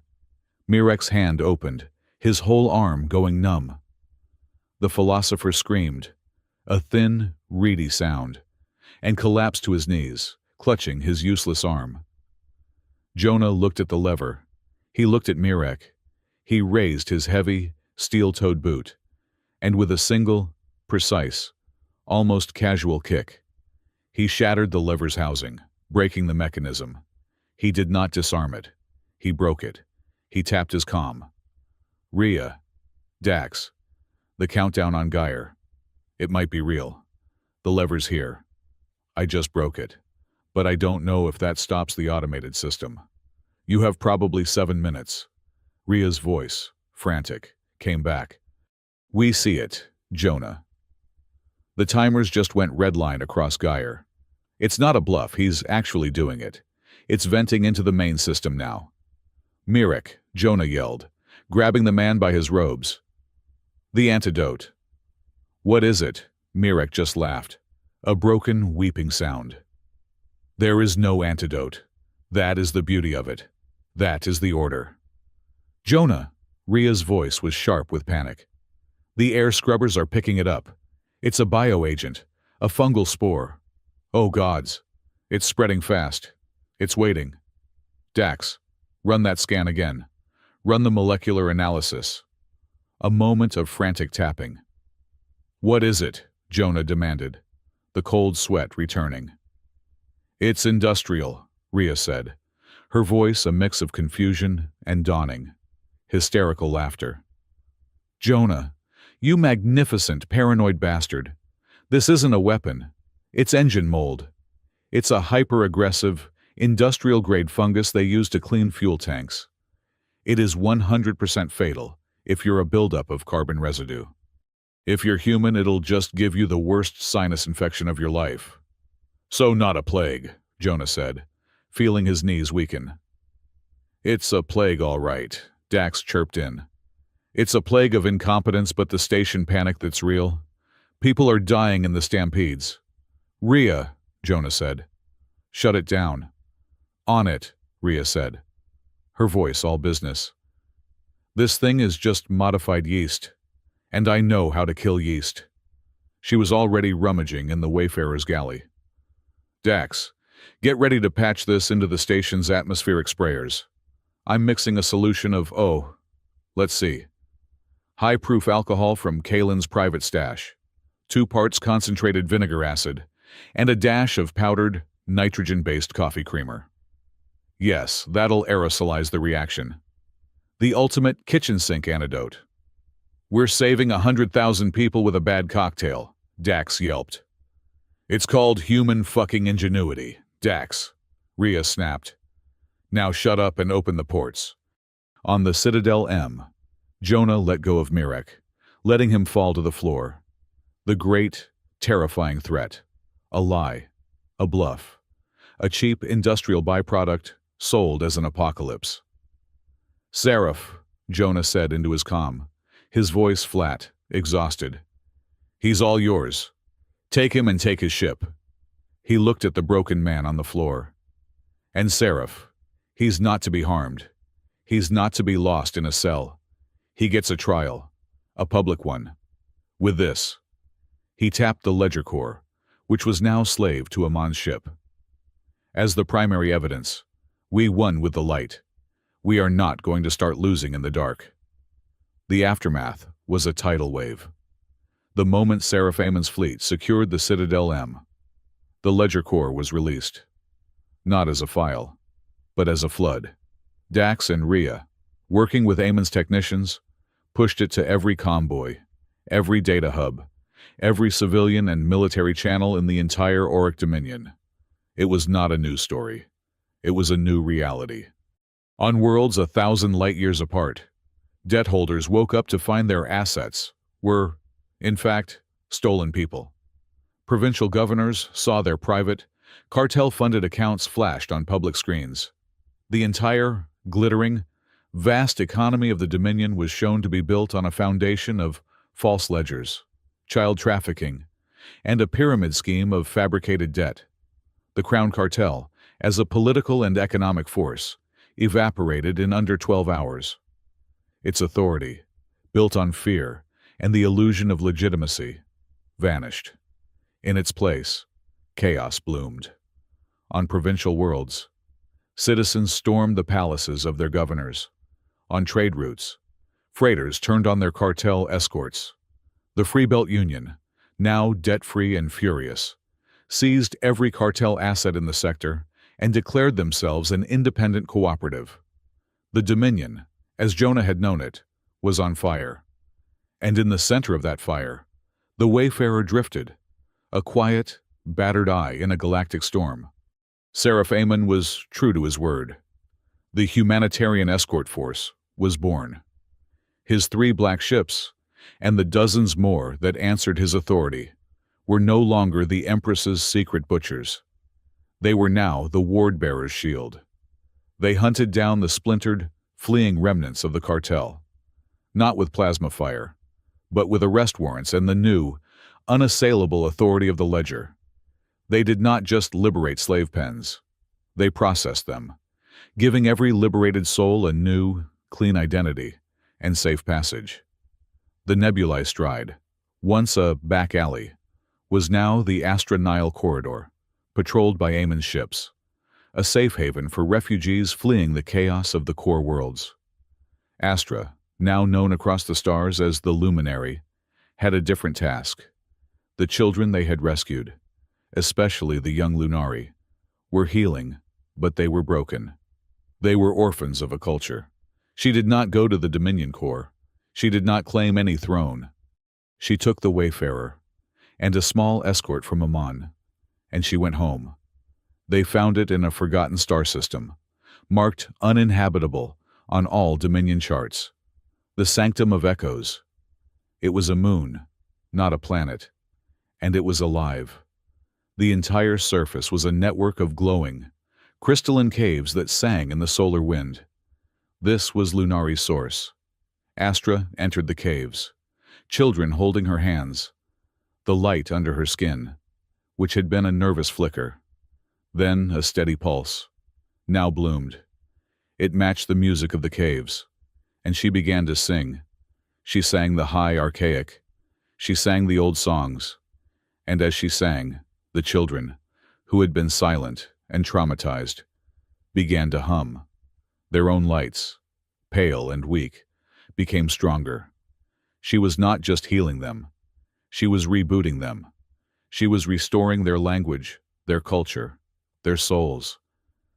Jonah stayed with her for a week, a mechanic utterly out of his element on a magic, singing moon. He sat on a rock, watching her, and knew, with a profound, aching certainty, that this part of the journey was hers alone. He, in turn, had his responsibilities. He refused every title they tried to give him. Ward-bearer was a name Eamon used, but to the rest of the galaxy, Jonah Hale was just Jonah. He did not sit on a throne. He sat in the Wayfarer's pilot chair. He became a mobile protector, a roving signatory. He, backed by the undeniable moral and military force of the humanitarian escort force, went from world to world, from station to station, and he signed the new treaties. The Freebelt Cooperative was the first. The Treaty of Free Labor. It was not a grand document. It was a mechanic's manifesto, simple, practical, and built to last. No human being shall be collateral. No debt shall be inherited. All labor shall be a choice. His authority did not come from a crown. It came from the fact that he was the man holding the galaxy's receipts, with an army of true believers at his back. A week after the fall of the Citadel M, the Wayfarer was back at Station Gyre. It was a different place. The Crown Cartel's signs had been torn down, replaced by the simple, hand-painted logo of the new Gyre Cooperative. Dax and Rhea met them at the dock. Dax was now, inexplicably, Chief Systems Administrator for the entire station, a job he seemed to loathe and excel at. Rhea was Rhea.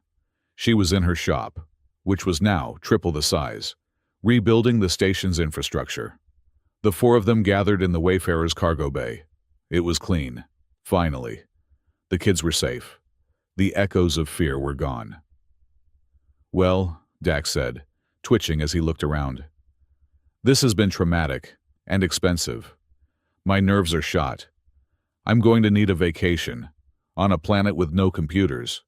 "You did good, Dax," Jonah said, clapping him on the shoulder. "We did good," Rhea corrected, leaning against the bulkhead. "Though, I still maintain that the vinegar and creamer solution was my finest piece of engineering. The Gray Plague is now what I'm calling my morning after cocktail," Jonah smiled. "Astra is staying at the Sanctum. For a while. She's rebuilding." "And you?" Rhea asked, her voice quiet. "You're the most powerful man in the Dominion, Jonah, and you're still dressed like you're about to change someone's oil." "Someone has to," Jonah said with a shrug. Dax, in a moment of uncharacteristic generosity, held up a small, brown paper bag. I liberated this from Mirek's private cargo hold, before Seraph's boys impounded everything. From what you know before." Jonah opened it. Inside were 2 apples. Real ones. Not synth paste. Not protein gel. They were red, crisp, and smelled of dirt, and the sun. They were an impossible luxury, from a core world that had soil. He took one, and handed the other to Astra, who had just walked up the ramp, her face serene, the light under her skin a soft, warm gold. "I finished," she said. "They're singing." "Good," Jonah said. He held up the apple. "Have you ever had one of these?" Astra looked at it, her head tilted. "It is a nutritional delivery system, a biofruit." "It's an apple," Jonah said, and he took a bite. The sound of the crisp, sharp crunch echoed in the quiet bay. It was the most genuine, honest sound he had heard in a decade. He chewed, swallowed, and the taste, sweet, sharp, and real, hit him. He looked at Astra. She, in turn, copied him. She bit into the apple. Her eyes went wide. A small, perfect, genuine smile, the first one he had ever seen that was not born of crisis or relief, spread across her face. The simple, uncomplicated sweetness. It was the taste of freedom, the taste of a choice made, a reward earned. Dax, watching them, let out a nervous chuckle. It's just insane, when you think about it. The entire Auric Dominion, 1,000 years of hierarchy, all of it, just broken. He gestured around the bay, at the patched-up walls, at the two of them, at the half-eaten apples. We broke an empire with duct tape, an ancient language and fruit, Jonah laughed. A real, genuine laugh. Astra joined him, the sound of it like the singing of her moon. The wayfarer was home, but out in the new, chaotic, and liberated Dominion, a question had begun to circulate. It was whispered in the new assemblies, discussed in the liberated data hubs, and shouted by the talking heads on the news nets. The cartel was gone. The ward-bearer was in charge, but refused to rule. The luminary heir was restoring her people, but refused the throne. The public, free but confused, was asking one simple, terrifying question. If Mirek was a usurper, if the ward-bearer is just a guardian, and the luminary is just a voice, then where is the real Empress? The void left by the fall of one tyranny was a vacuum, waiting to be filled. The question echoed through the newborn, fractured Dominion. Where is the Empress? The Crown Cartel's downfall had not created peace. It had created a vacuum. With the old power broken and the economy in freefall, the galaxy was a tinderbox. Opportunists, old guard senators whose accounts had been frozen, and ambitious planetary governors began to rally. They called Jonah Hale a terrorist, a usurper. They called Astronial a witch, a puppet. They called Seraph Amon a traitor. And their rallying cry was simple. The throne is empty. The ward-bearer has stolen our stability. We demand a return to order. We demand our Empress. The galaxy was holding its breath, waiting for the other boot to drop, waiting for a civil war. The answer came from the one place the galaxy had forgotten, the sanctum of echoes. Astra had not finished her work. The children, the Lunari, were healing, but their culture was still a ghost. There was one final rite, a song she had only just pieced together from the crystal memory of the caves. It was not a healing song. It was the song of sovereignty. It was the call that was supposed to clear the way, to name the new ruler, to bring the royal signet, the ultimate symbol of imperial authority, into being. I have to do it, Jonah, she said. They were standing at the mouth of the central cave, a place the Lunari called the Heart Bell. The sky was a purple-black, alive with the phosphorescence of the nearby nebulae stride. The galaxy is asking for an answer. We have to give them one, even if it's not the one they want. Jonah was leaning against the Wayfarer's landing strut, his arms crossed. He had been on the Wayfarer for 2 days straight, coordinating with Amon, trying to stop 3 different resource wars from breaking out. He was tired. Astra, he said, his voice rough. This royal signet, it's just a symbol. It's what people do that matters. Symbols are what people do things for, she said quietly. They need to see. They need to know what is real. I am not doing this to claim a throne. I am doing this to close the book, to tell Dominion the inheritance line is broken, that it is finished, that they must look to themselves. Seraph Amon was there. He had come with a small, honor guard contingent of his elite guard. He stood, his gray eyes troubled. Luminary, if you sing the song, and the signet does not answer, they will call it a failure.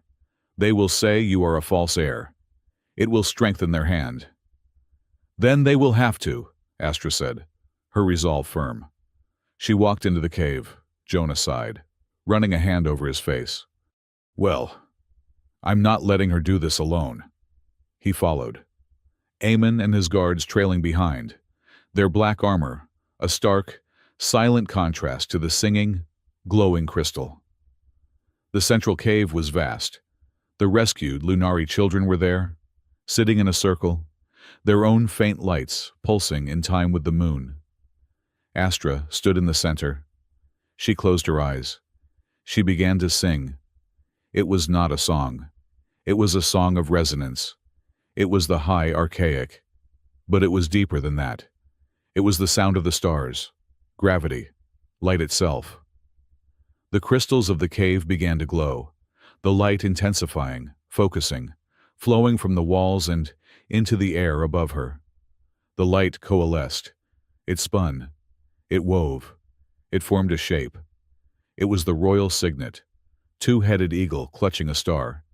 It was a thing of pure, burning, white gold energy, and it pulsed with a power that made the air throb. It was the symbol of ultimate authority, the divine right of the Empress. It hovered, waiting. "It's real," Aemon breathed, his hand instinctively going to his sidearm, as if out of ancient reflex. The signet pulsed. It was waiting for a claim. Astra, her voice soaring, was not claiming it. She was releasing it. But the signet did not fade. It did not seek her. It moved. It drifted, slowly, like a compass needle finding true north, away from Astra. It glided over the stunned children's heads. It passed the elite guard, who shrank from its impossible heat. It moved toward Jonah. "What?" Jonah said, taking a step back.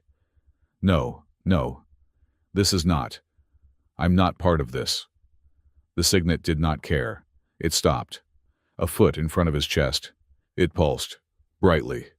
It was an invitation, an assessment. And then, from Jonah's wrist, the ward's sigil.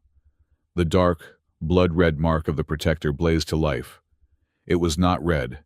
It was a pure, bright, defiant white light, a mirror of the signet's own. "It knows him," Seraph whispered, his voice shattered with awe. The royal signet, the symbol of the Empress, seemed to bow, and then it lunged. It did not crown him. It did not bless him.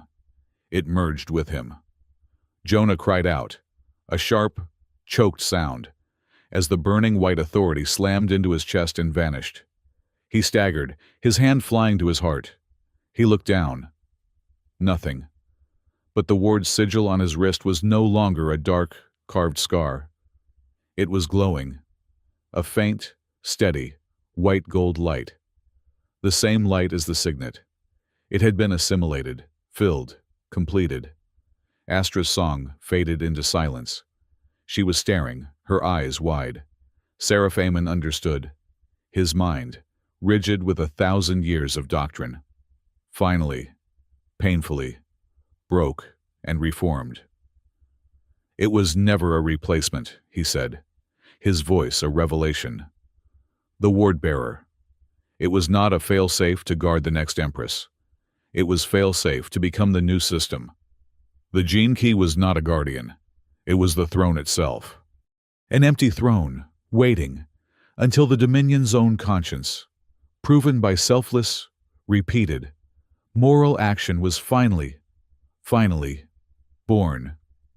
He looked at Jonah, his eyes filled with a terrifying, absolute clarity.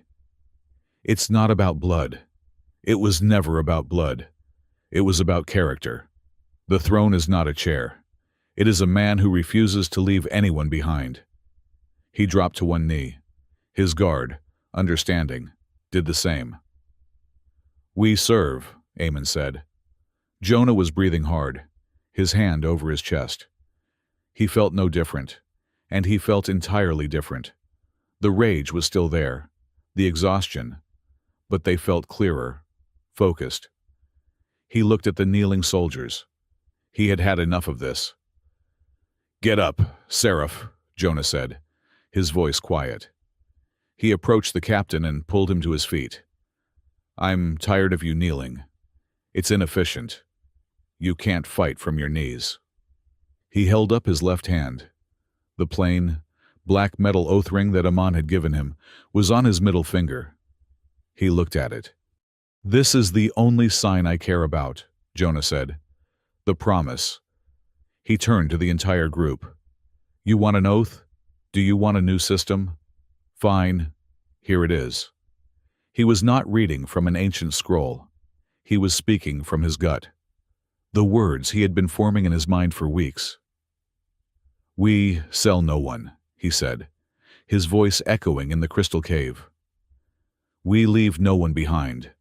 We meet lies with truth. We meet slavery with freedom. And we profit at the expense of a human life with a plasma cutter to the knee." He looked at Seraph Amon. "It's not as poetic as the high archaic, but it's easier to remember. That is what you serve. You serve the oath, not me, not a symbol. You serve the work." Amon looked at the glowing sigil on Jonah's wrist. He looked at the fierce, exhausted, and utterly resolute man in front of him. He slammed his fist to his chest. "We serve the work," Amon said, and the words were a new beginning. Astra walked towards him. Kids, guards, they all faded. It was just them. All eyes in the galaxy were on this moment, on this cave, on the new Empress. She walked past the symbolic center of the cave. She walked right up to Jonah. She did not bow. She did not pledge. She smiled. A real, warm smile. "The old system was waiting for an Empress," she said. "But I think I am finished with old systems. I am the luminary voice. My place is conscience, to guide the new laws, to sing, not to rule." She placed her hand on his chest, right over his heart, where the signet had vanished.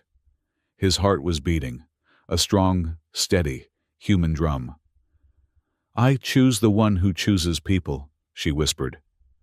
Jonah put his hand over hers. He was a mechanic. He was a test subject.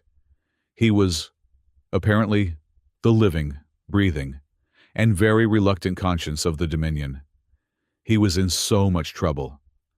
"All right," he said, and the word was a sigh of acceptance. "All right. We'll do it your way." He looked at Amon. "Temporary authority, provisional ward protector, whatever you want to call it. But I am not moving into a palace. The Wayfarer is the Capitol building, and it is a mobile capital. We're going to the belts. We're signing the new free labor accords. We're building Lights Reach stations, places for the people the cartel broke." He looked at Astra. "We've got work to do. Later." The Wayfarer was quiet. The galaxy was still in chaos. The new opportunists and old guard loyalists were already calling Jonah a tyrant and a false prophet. The Free Belt Union was calling him a hero. He was neither. He was just tired. He was in the cockpit. Astra came in, holding 2 steaming mugs of the nitrogen coffee. She handed one to him. "The news nets are loud," she said, settling into the co-pilot's chair. It was her chair, now. It had been for a long time. "They'll be loud for a while," Jonah said, taking a sip. "It's not a fairy tale. This part is the difficult part, the part where we actually have to build something." She was quiet for a moment, the glow of the dashboard illuminating her face. "They said in the conditioning that love was a biochemical vulnerability, to be exploited." Jonah put his mug down. He looked at her. The light from her skin, a soft, warm gold, was the most real thing in the universe. He reached over and took her hand, her fingers laced with his. "It's not a vulnerability," he said, his voice rough. "It's the armor. It's the only thing that survived the fire, the only thing that was real." She looked at their joined hands. "It's a choice, like the oath." "Yeah," he said. "A daily one." She leaned her head against the headrest, closing her eyes. "A good one." The Wayfarer was ready. They were taking supplies to the first new Lights Reach station on the edge of the stride. It was a new day. A new, terrifying, difficult day. Jonah looked at his control panel. It was the same, battered, greasy panel it had always been. But there were two new additions. Hanging from a small, jury-rigged hook was the simple, black metal oath ring, a symbol of his new, terrible responsibility. And right next to it, stuck to the dashboard, was a wrinkled, gray, and peeling piece of industrial-strength duct tape. The piece he had used to patch the conduit in the forge spire tunnels. Power and pragmatism, side by side. He started the engine sequence. The old ship roared to life, a familiar, comforting sound. Astra opened her eyes. Jonah squinted, his gaze on the swirling, beautiful chaos of the nebulae stride in front of them. "They charged $5 to cage you," he said, his voice a quiet rumble. "We'll charge priceless to open the door for everyone else." Astra smiled, her own light glowing in the dim cockpit. She looked at the stars, at the promise. "We'll send the bill to history," she said. Jonah gripped the yoke. He slammed the thrusters forward. The Wayfarer, battered and beautiful, plunged into the phosphorescent light, accelerating into the unknown. The light of the stride washed over them, catching the golden glow of Astra's skin. The light was no longer trembling, far away, on the quiet moon. The bells of the Sanctum of Echoes rang out, a song of pure, crystal notes. The sound, carried on subspace, echoed across the shattered, healing galaxy. The Dominion, for the first time, was learning the name of a new kind of power. Not a throne, not a bloodline, not a crown. The human heart.